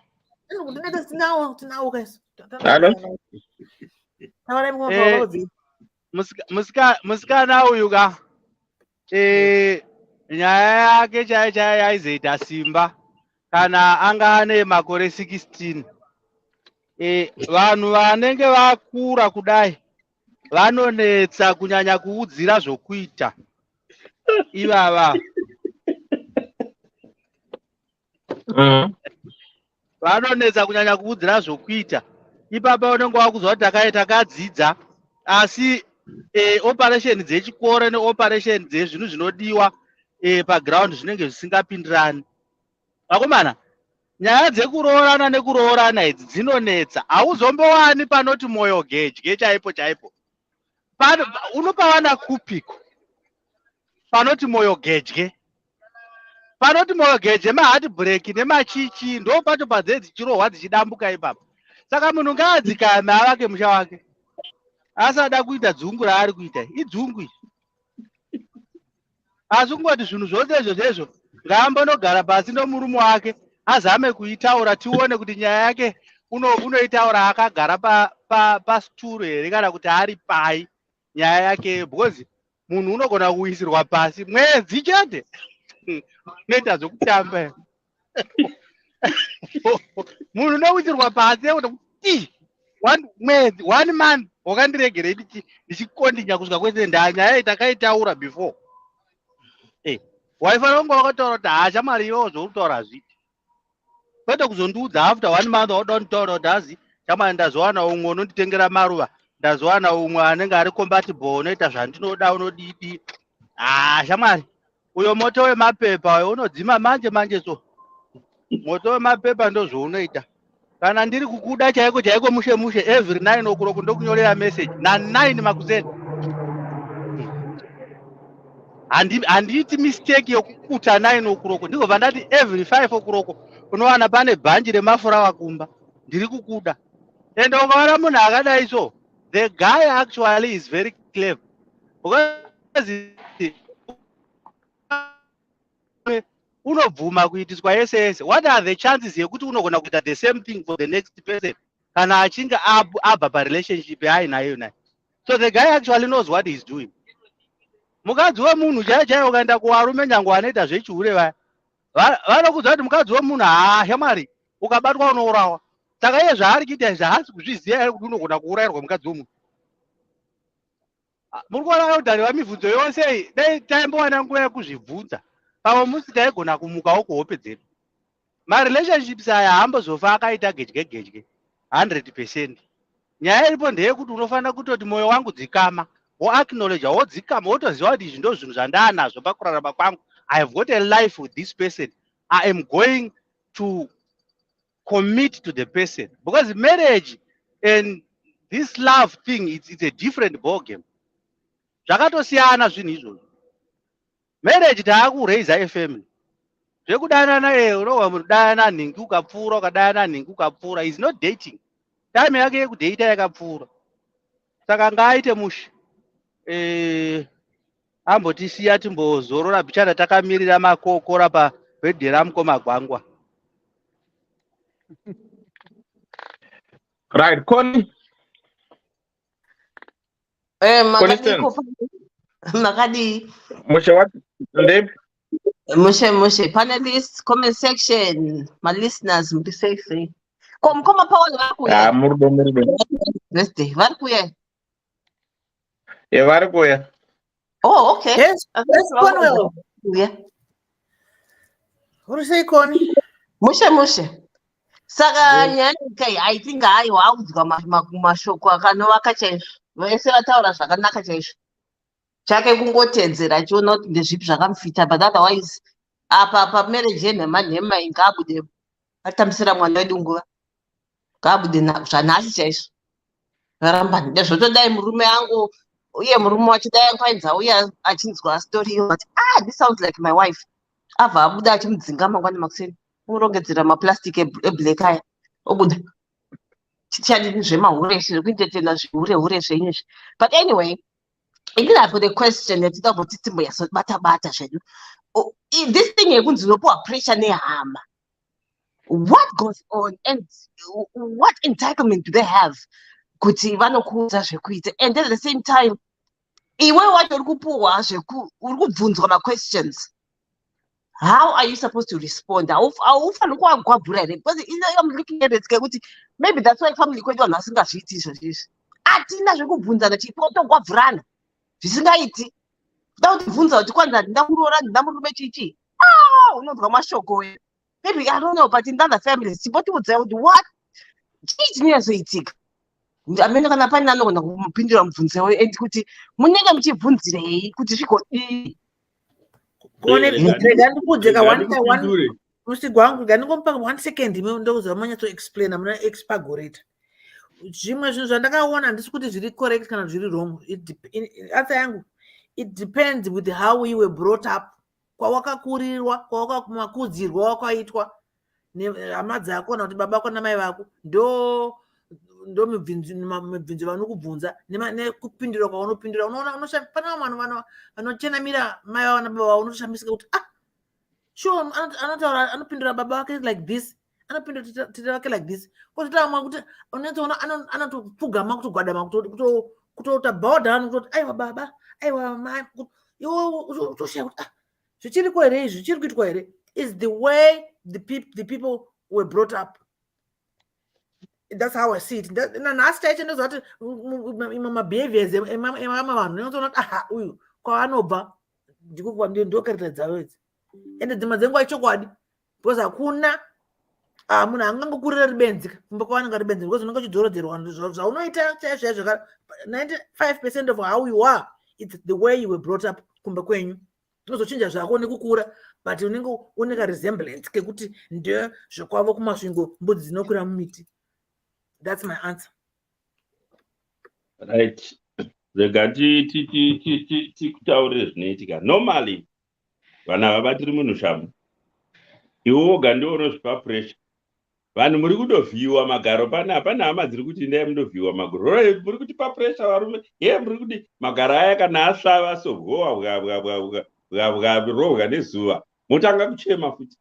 Hapana hama isusu vanhu vatema tine blame syndrome munzeswa inoantaura muchaona rini kuti ndotova kutaurira imwe svimborume yaigara kudhuze nekumuchangwedu yainzi jimu ndikati manzuva ano jimu uri kuzvibikira ende riri kunakazadza racho rechibhachura hauiswi pressure nomumwe munhu asi kuti tine blame syndrome yokuti ndazonzai hatigoni kuzviti apa ndakakanganisa both men and women. Ndaziswa pressure ndazodai nani wakubatira rushamu kuti roora izvezvi. Yes, vangapa maindications kuti mwana wababa unetsika anika kana vari vana mai kana vana tete bhuti hamudigero here zvine hunhu rakazodai. Yes, that vanotaura takakura tichizoona svimborume kwedu asi kuti waingoti ukaita svimborume wainzi unokara. That's far from correct. Yeah. So izvo zvokuti kwai munhu unoiswa pressure nani unokuisa pressure? Hakuna munhu unokuisa pressure but kuti mabhoi tine blame syndrome. Hapana chinhu chetinobvuma kuti apa ndakakanganisa. We look for someone to blame. Kubva kumapoliticians acho naiyo povho yacho semfanana. Tinoda kutsvaka mumwe munhu wokupa mhosva.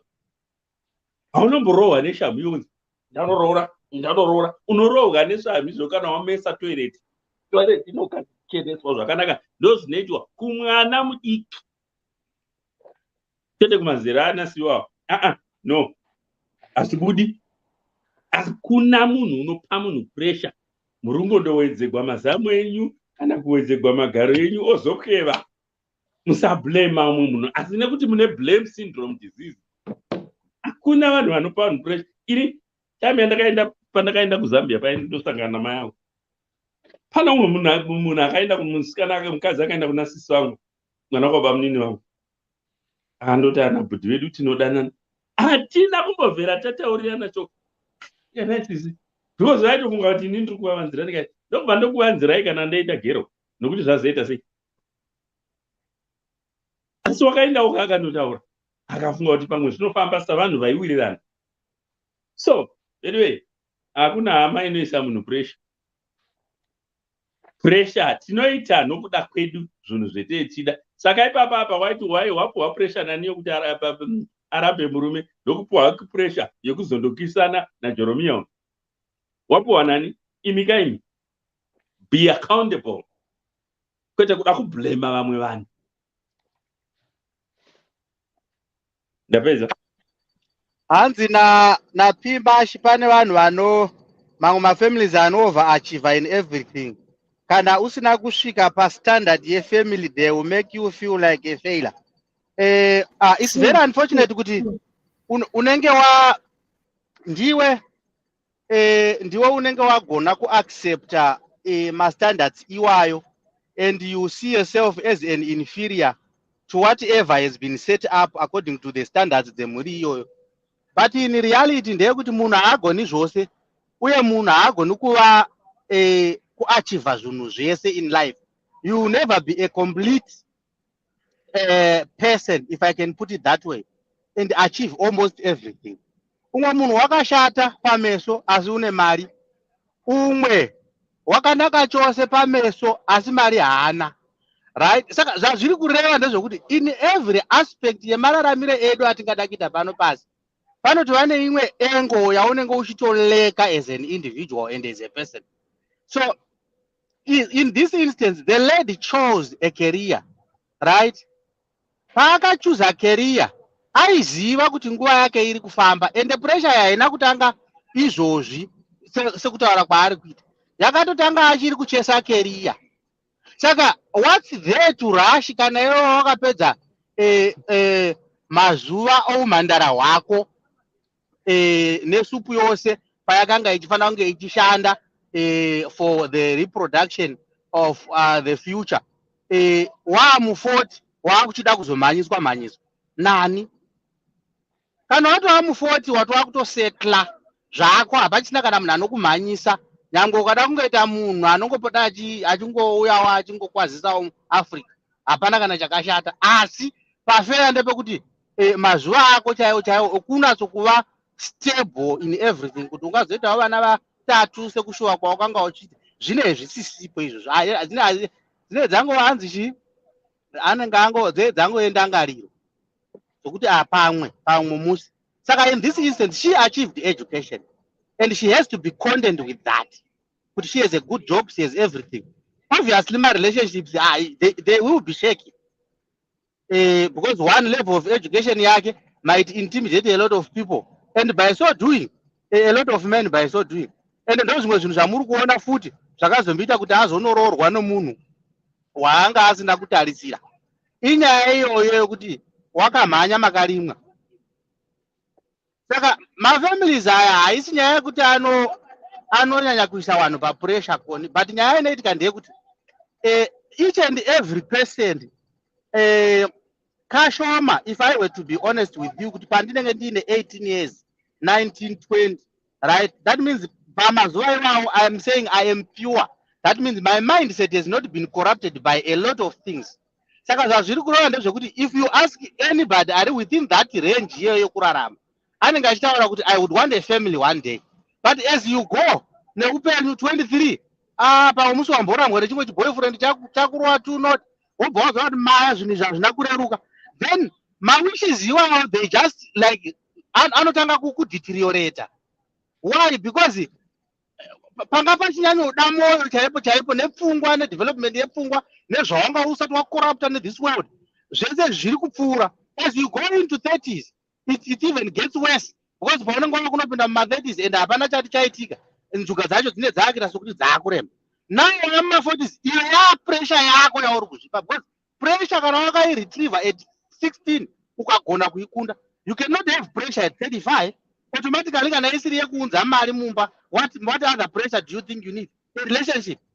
How did you survive the last 20 years of your life kana wakanga usina pressure? So people just go into and look for these things on the basis in my mind I have failed in this area, and therefore the best excuse is to look over to the family kuti vaita sokuti vandi kundiisa papressure nyamba ndiye ari kuona kuti maya akainonogera kogeti. Saka zvinhu zvese kana ukangozvita timelessly zvinoricha magoals azvo. Some people are just lucky with certain things, but you will never be 100% in everything. And that's a concept inofanira kurangarirwa nevanhu iyoyo kuti hauachieve zvese pakurarama and hauite zvese zvaunoda muupenyu. Hazviite, pamwe pacho tinokudimbudzira.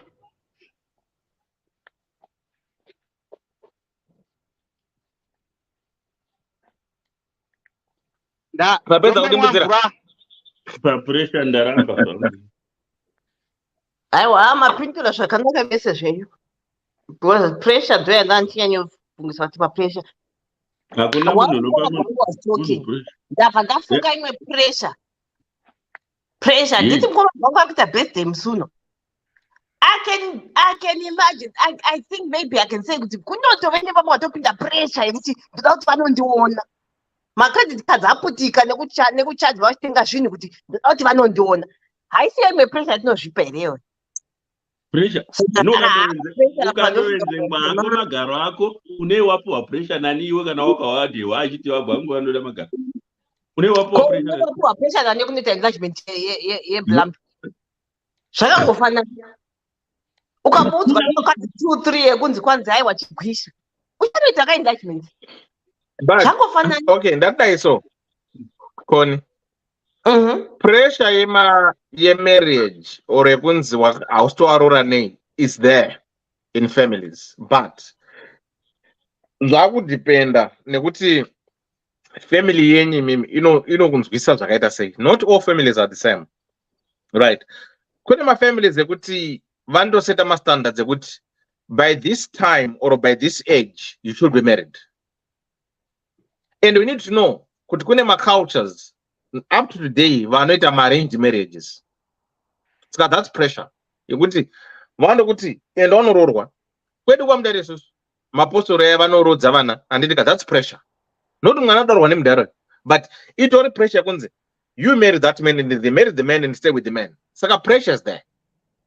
So atinga generalize everyone to pressure kuna variko kuti anonzonzi wangu wakura iwewe wangu wachiitei roorwa handitika. Ona kuti aramba achingotaura kuti umana handisandaona munhu zvinonetsa, then they will find somebody yekuti vamwe vandobhadhara vanhu kuti chamwarika kuti ndinonyaradza vanhu kumba kweduka come with me takamboita futi panapa ing'wana. Saka ndationa ifilm inonzi Yo Christmas South Africa, the same thing. Saka there are some families naidewa pressure zvokupressurize vana zviya kana zviya zvoitwa namamuslim arranged marriages, that one I can say kuti is sort of a culture yavo, but kuti sivari kuzviseenzerawo gana koni vari kuzviseenzera vega vane life yavo oti kwaita pressurize na somebody. Alright, apa ike zvino anga ukisana nomurume uyu wakaiswa papressure futi. Aiwa, no, let's put it this way. Right, my Muslims amataura ivavo very so learned and articulated, but they still get pressured asked to marry people that they don't want to marry, but because on zero right, because it's our culture. So culture and the pressure and the tradition is the same thing, because you're pressurizing someone. You're not giving them a choice, but because you're saying this is what we are, and they grew up seeing that, and it becomes normal. So for this woman, kukisa murume kwakaita hana kuso pressure, but akarora the wrong man, not because she wanted to marry that person, but she wanted to make vanhu vari kumba vasataure anenge anzwa nenegging ucharoorwa rini wazodai so zviri kuzoda kuti you know what pachirwandi to avoid a barking dog you have to produce a bone. So this woman she produced a bone to the barking dog, then the dog was quiet. Saka azogara kanoti no munhu wangu iko even though ndaka silence my people but I'm not in love with this person. Then she came back. Coincidence muri kuiona here muri kuona coincidence yandiri kuda just you marry last month and 1 month later koita munhu what a coincidence. No, okay, let's put it this way. Point the coincidence here. As the coincidence of incidents is the evidence of an accident. Yeah.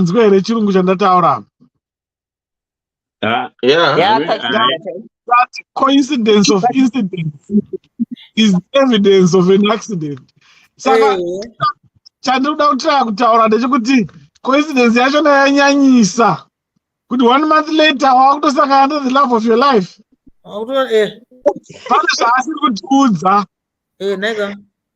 No, Anna would be love of your life. No, let's put it this way, guys. Let's be honest. Are we expecting you are not taking a box?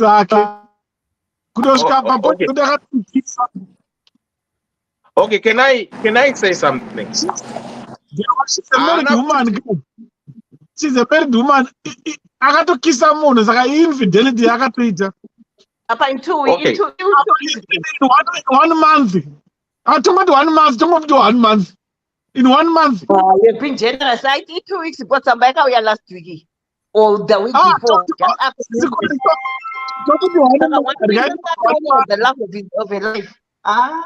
That is the benefit of doubt. Don't go 1 month. What time you guys in your samba? Don't go 1 month. But 1 month on go to kiss on room.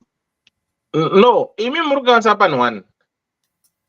Kana mukapa time frame a month, kana mukapa time frame a week, kana mukapa time frame hours, it doesn't matter because we are talking of an individual. On social norms, the fact that we are already career. Let's say she's an accountant. Ungaita decision yakadare. Let's say she's an accountant. She's an accountant.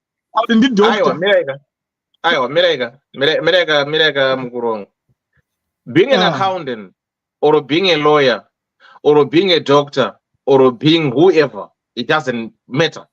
Because at the end of the day, we all have feelings, right? It's not academics that controls our social norms. At times, your feelings leads you to do whatever you have to do. So, nothing what this person, and not this is the love of my life. In a fairy tale world. Wait, let me explain. No.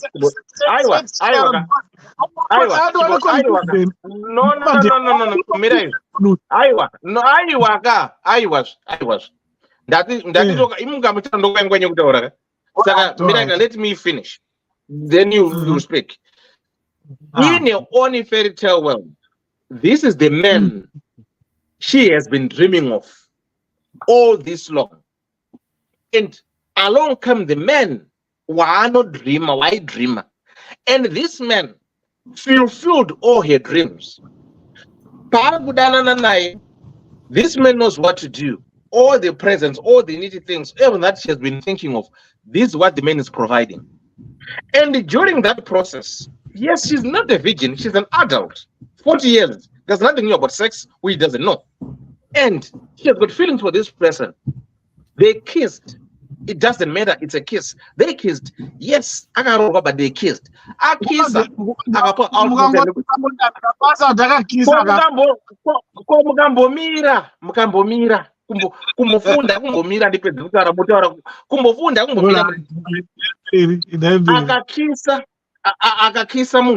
then she owned up, but yes, I kissed the person, but I didn't sleep with the person. That's her saying what she has led her to all these things. Saga. Did it in him? Yeah, this at times I don't feel this husband of mine anymore. So we cannot pressurize her. because wakaroorwa last month. Saka stay in there. Staying in there is not doing this, is not doing anyone or her a favor, because at the end of the day, she's already out. This is why tiri kuzoona vanhu vari kuchengeteswa vana vasiri vavo. Tiri kuzoona vanhu vachizorovana kana kurana, because you are trying to force somebody to love someone they don't love. It's broken. It needs fixing. I want you guys to watch a film on the Addicted. Cheating starts by looking at each other. That's so it's cheating. It starts by looking at each other. Hold on. Before the night of their wedding, my ex-boyfriends and my ex-girlfriends out in the Mangwana chat. As much as Mudas numbers in you, what joke is that sugar? So where's the difference? We are not only and the chat in the Muradans because of our last month stay in there. Why? Last month. Aiwa, mira mko pawe. Koni mira murudi chi mimi. Tidamvunza mvunzo wokuti akambomuda here murume uyu iye waainaye mumba. Pane point here akambomuda, because the story, the way it is written, there are three sides to a story.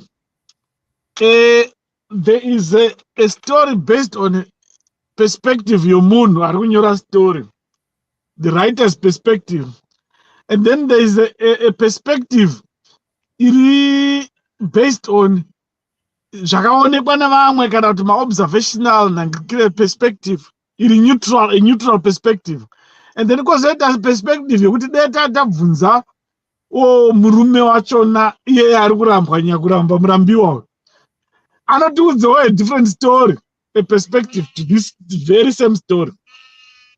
Tikabvunza futi uyu muchinda waakudanana naye uyu waakumupengesa achatiudza imwe story. Saka anogona kuita madimensions kana 4 dimensions to a story.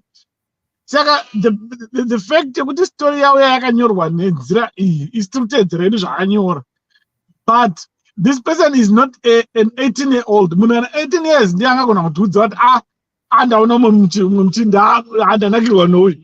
Obviously paakatosvika papoint yekuti anobvisirwa mari anga atodecida.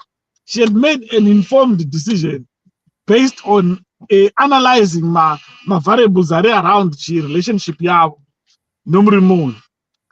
Saka izvi zvokuti kwanozotaura kutiko pava in less than a month akutotaura kuti atosangana nomumwe munhu atonakirwa naye. Hii story yachona inonetsa kunzwisisa ipapo iyo aspect inonetsa kunzwisisa iyo. Alright, regai kupindura paaspect yamunotadza kunzwisisa. Yeah. Right. Aspect yekuti unogona kusangana nemunhu wako within less than a month. Alright, tombomupa possibilities. Alright, it's possible, but it all goes down to how you are going to respond to that element yezvinhu zvawawona. It's not necessarily kuti you see everything and you go for it.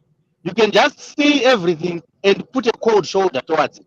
It's a way of responding to circumstances that might be damaging to whatever you have or what you want to achieve. You respond in either a negative way or a positive way. In this instance, the lady responded positively kuzvinhu zvine a danger to a relationship yainayo iyi. Kurova kuti on the night of her wedding, kana kuti pakunoroorwa kwacho, if so as to say, the guy was never in the picture. Wanga agara asingatodiwe munhu iye, to be very honest. And that is why maona taunza nyaya kuti since the guy was not loved, it's very much not in our books kuti tiudze musikana wayo kuti no shamwari ramba uchida munhu iye achitiudza kuti ndakapuwa pressure. Isi tomuudza kuti pressure hakuna, pressure yawakapuwa wakazvipa pressure because iwe wakaona kuti nguva yakaperera kuchikoro, saka wakuda kutinyepera kuti pressure panapa hauna kupuwa pressure. Iwe ndiwe wakaona wega kuti pressure yangu yaperera kuchikoro ndakuda munhu, saka iwe wakuzongoita go with what, because isusu sevanhu ka. Remember, this is another issue. As people, we talk. We as long as we know you tinototaura. Saka iyo element yekuti vanhu varegedze kutaura, you will never actually remove it from the society. It is the society itself, and society is built up to those conclusions dzinobuda muvanhu. Wena, it's up to you to respond to them negatively or positively. Saka how react to circumstantial evidence hazviite kuti isusu tizouya panapa tide kusaita newe semunyori kuti titi isusu kana wakaiswa papressure. Iwewe pressure yake yakaperera kuchikoro. No, and truth be said, you lost a lot while you were still at school. Saka iyo kuita damage control. Manje yakunetsa manje because watora umwe munhu are very much in love with you, yet he doesn't know kuti haadiwe. That is exactly the danger yawakaita. Saka remove yourself from the system and you go with the caliber yemunhu wauri kuda, anokutengera maruva, anoita zvaunoda wacho, wamunonzwa kuti mune same rhythm. Kana zvekuroorana izvi guys, zviroore kana waona uchida munhu anosmela perfume yaunoda iwewe, zviroore. Indogona kunge ndichitozorawo mamwe maruva awe rumwe rudziri perfume usingaafariri, asi nokuti perfume inini ichindiitira. Saka kuroorana kwacho hakuchatobudika because automatically haisiyo perfume yaunoda. Saka nhau iri kuitika ndeyekuti she is not acknowledging kuti she is married. Ndo zvaasiri kuita izvi ende ndo zvaari kuramba. Saka taakuti muti orati waramba kuacknowledge, chisiya munhu, chigara naye pasi kana uchigona. Kana uchiona kuti zvinorema, just go awu. Asi kugara nayo pasi, unofanira kutogara paine vanhu vakuru, pakati apa mesa mudhuri, because nyaya yacho inogona kunetsa. Ndingapindirawo it's a month after. Taurai zveni dog. Ndingapindirawo. I think my expectations ndio atiri kukanganisa tichi misinterpreta or tichifungira kuti it's pressure when there is an expectation of what. Ndiri kuexpectwa kunzi ndiite ndiri rini and at what time. When you get those expectations corrected and you correct your own expectations, hanzi, you have to manage your expectations. That's where mukadzi uyu ari kufanwa kuite kusvika pachinano chekuti okay, this is what I have. Ndine murume kumba and I have a boyfriend. What is the expectation? The social norms. Anti ndiko paati ndiri kutya kuti vabereki vangu nevebereki vekumurume wangu, I mean, and then my husband himself, vachaitei. That's already an expectation and that she needs to manage. And when she figures out kuti, do those expectations real or ningakini imagined, when can she ningakini face those consequences? Because every action has a consequence. And she is going to make that decision based on that the actions that she wants to take. And when those decisions are put into action, whatever happens, happens. And those consequences, are she going to be able to live with them? Akaramba murume wake, oenda kune chikomba chake ichi. The expectation is that she's going to be happy, right? But if the consequences end up that kumbauko, she's now being ningirikini, they refuse her. Vaakumuramba, disinheriting her. What happens? I know, can she live with that scenario? It's not just kuti, the decisions that she makes today are her own decisions. They actually reverberate to the social norms. Kunana baba vakatambira ng'ombe. Zisati dzatombosvika mudanga kujaira danga radzakaendeswa. You know? So what the heck? Mukadzi uyu, okay, hatisi kumupressure, but tiri kumupawo nguva yekuti aite anzwisise my expectations and she can manage those. And my actions ake ndaite ndachienda achiziva sezvo ari munhu akaenda kuchikoro ari kuti akadzidza. She has to know what those consequences are. Ndozopedzisira ndichidai, sorry henyu ndiri kufamba. Ndopedzisira ndichidai. Have you ever noticed?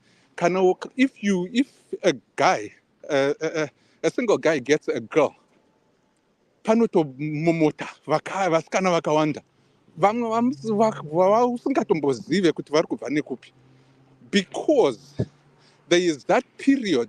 It's coincidentally or it's incidentally, whatever the phenomenon is, it literally happens kuti msikana kana kuti mukomana awana a new relationship. There is going to be something and someone out there achauya kuzokompita. And those are situations where you actually are going to figure out kuti, are you truly in love with this person? Kana kuti you will fall into temptation. The mere fact that mskana uyukau, one, it's been a month, and two, she's got 6 months to divorce her husband. But how soon did she meet this good man of hers? Akasangana naye before arorwa kana kuti akasangana naye just this year pa new year ipapa kana zvakadaro ka hatizivi ihure remusikana. Ende handisi kuti ihure pakuti chii ichokwadi, ihure remusikana rinoenda kunochodana nemurume asiri wake. That's a definition of hure. Munhu akarorwa, mukadzi akarorwa. And she deserves what she's coming towards her. Nekuda kwehure hwaari kuita ihwohwo, I don't believe kuti it is. Nyangwe takati aiwa, go follow your heart. Follow your heart doing the right thing. Usazopinde pakuchita umwe wako. Yeah. Wawana munhu waunoda. Then take care of the kumba uko. Ramba murume wako nemazvo. Usazvipinze in a situation that will compromise your own fidelity, and you become infidelity.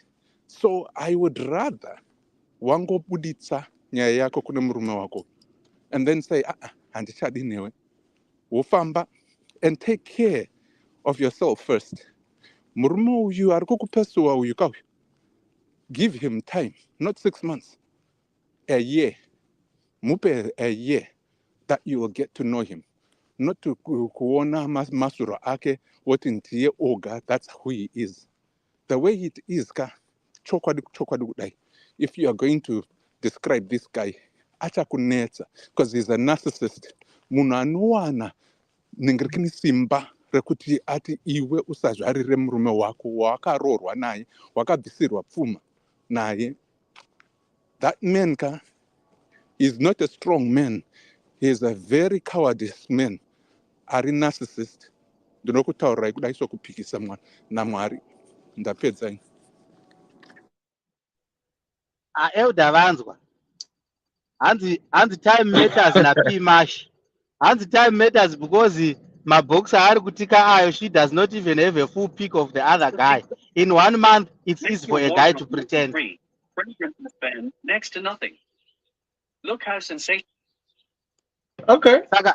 Saka, realistically speaking, in as much as we want to play time as something that is irrelevant in this circumstance, it is, because it tells us more about the other guy, right? That's a reality. And you might find out that Murumo is actually in the same picture.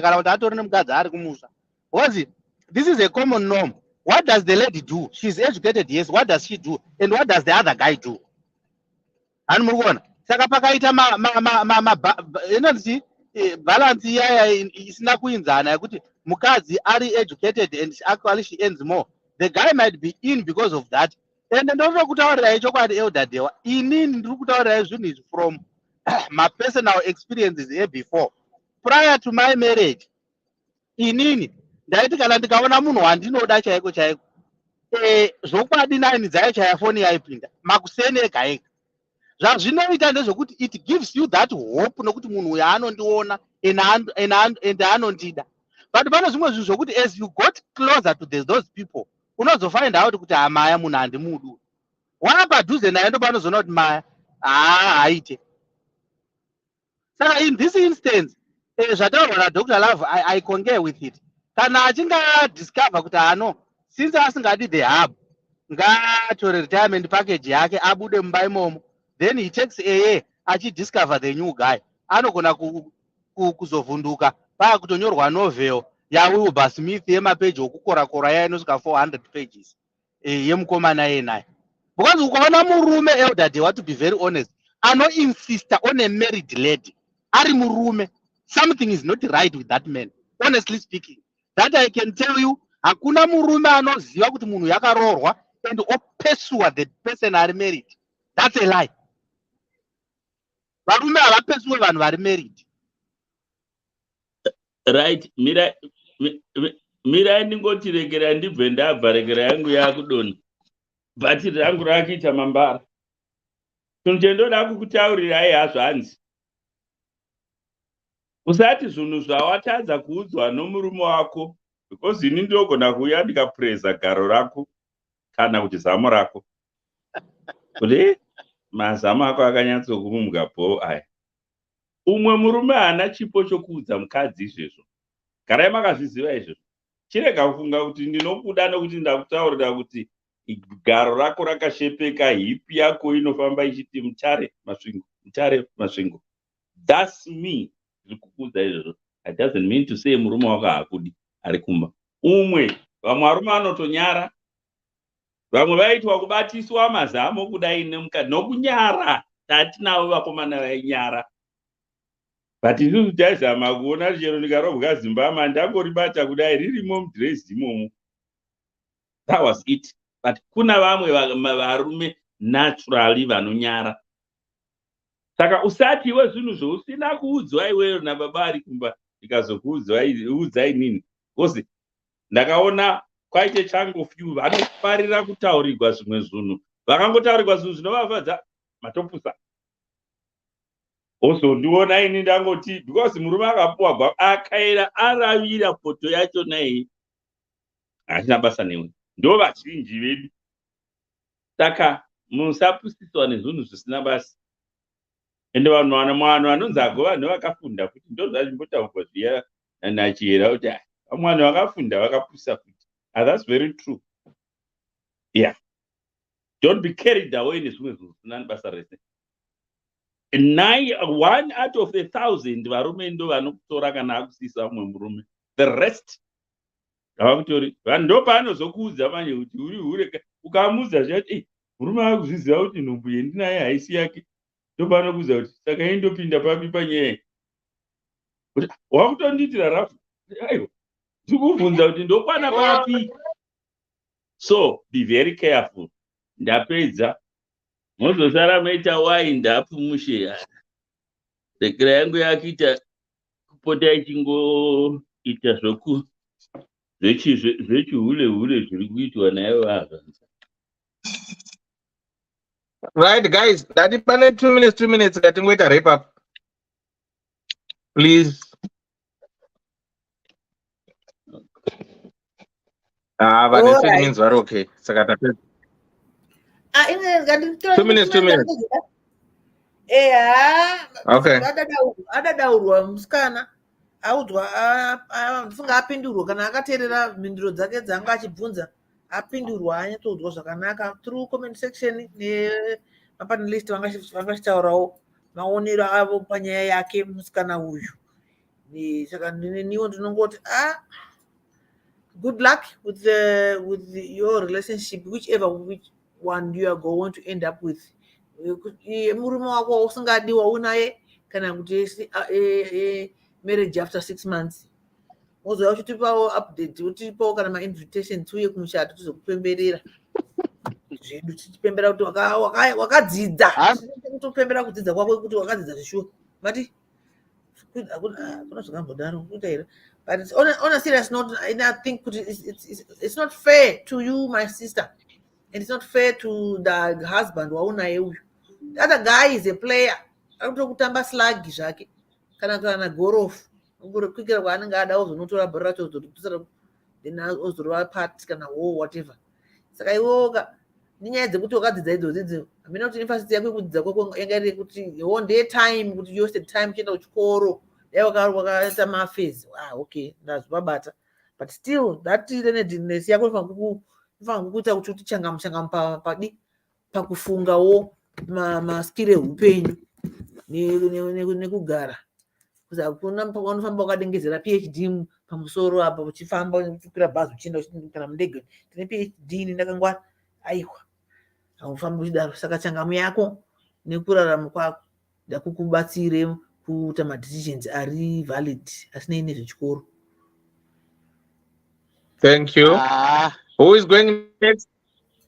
Pimash, ndoda kupindura Pimash, hanzi naPimash, asiwo varume itai serious. Munozviitisa imi. Ari muzamune 2 minutes ka? Muri zamune 2 minutes ka? Pindura yeni. Muri kutopedza maminisi angu so.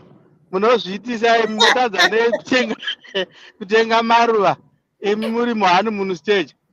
Pimash, nyaya inoitika ndeyekudai so. That is why it's important to know munhu wako.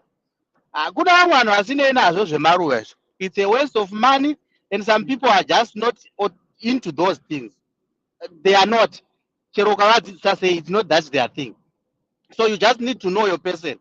Anozvifarira here, anozvida here. I'm sure kuti newevo une zvimwe zvinhu zvaunototarisirawo kuitirawo your boyfriend, which actually you should be doing, but hauzviite. Sometimes simply on the basis yokuti you don't see any value in it. And realistically speaking, it cannot be an issue yemaruva chete. Because kana zvava zverudo, zvava zvevaviri, hazvifaniri kutariswa from one side. That's where the problem is. Unoda kuitirwa, wanyanyoita sei woda ngoitirwa. Tichiti tiri kudanana, ndava handisi kukuda chete. So that the concept of loving each other, it's a caring situation where we have got to kind of share things and not to be one-sided. Iwe maruva iwawo kuti mangwana atenga atofurauza zvawo ari mumubhasi atoora ayo hapana chakaipa eudadewa tete ngavaite zvinoda mwoyo wavo. The better she decides zvinotibatsira isusu semurume kuti tiwane kumuvha on tidzoserwe mombe dzisati dzagarisa mudanga tidzokere kwadzinoziya tinonokilema roora redu hapana chakamboshata and zvinouya nemaconsequences. She has to live up to those consequences as well. Thank you. 1 minute 27 seconds. Who is next? Usibwataura. Vanhu vese vapedza andi Babs. Andi Babs muripera? I don't think so. Right, just want to say guys, thank you so much. Thanks for tuning in. Thanks for the support. Thanks for everything. And again, if you feel that you've been affected by this show, please do likewise. You can get in touch with us. We've got a strong team, professionals behind the scenes who are there for you to support you, give you counseling and everything for free. And like we always say, Koti, please, please, please, please, don't feel lonely. We are here for everyone. That's the way DDC is. We are family. And to those who are coming to Mukoma Gwangu's birthday, it's Saturday. But Friday, we are not going to have a talk show on Friday, whereby we will be talking, no.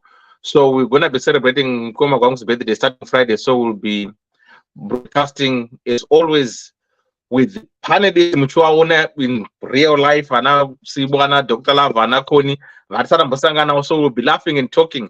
Then Saturday, actually, we'll be broadcasting live from 5 until whatever time.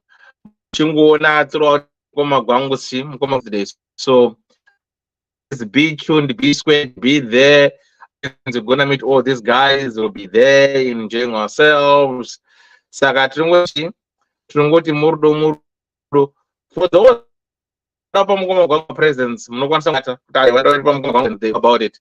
I will tell you how you can go about it. Saka Murdo Takaenda. Can I travel? Wherever you wanna go, please get in touch with DDC calendar on our website www.ddc.co.zw. Whoever Aripa Panila.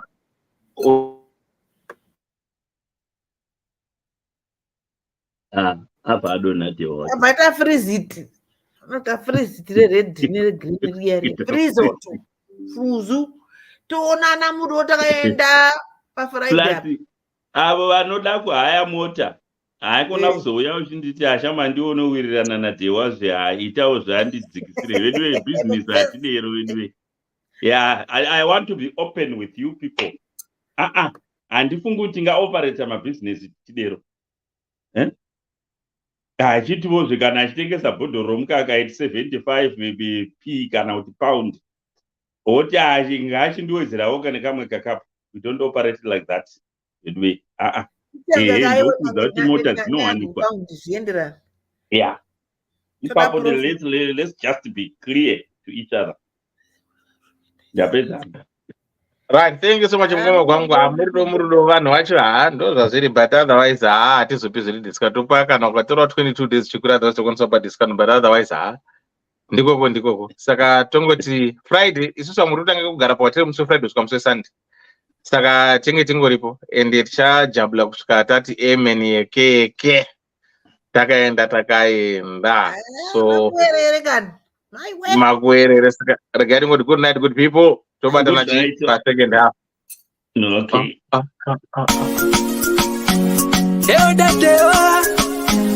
Ddc Skool of Thoughts, yeah. Kubatirana, techisisana, techiyambusana, fila, kuonesana, techisimutirana, ya. Panondo patosangana, techibatirana, panondo patokumana, techisisana.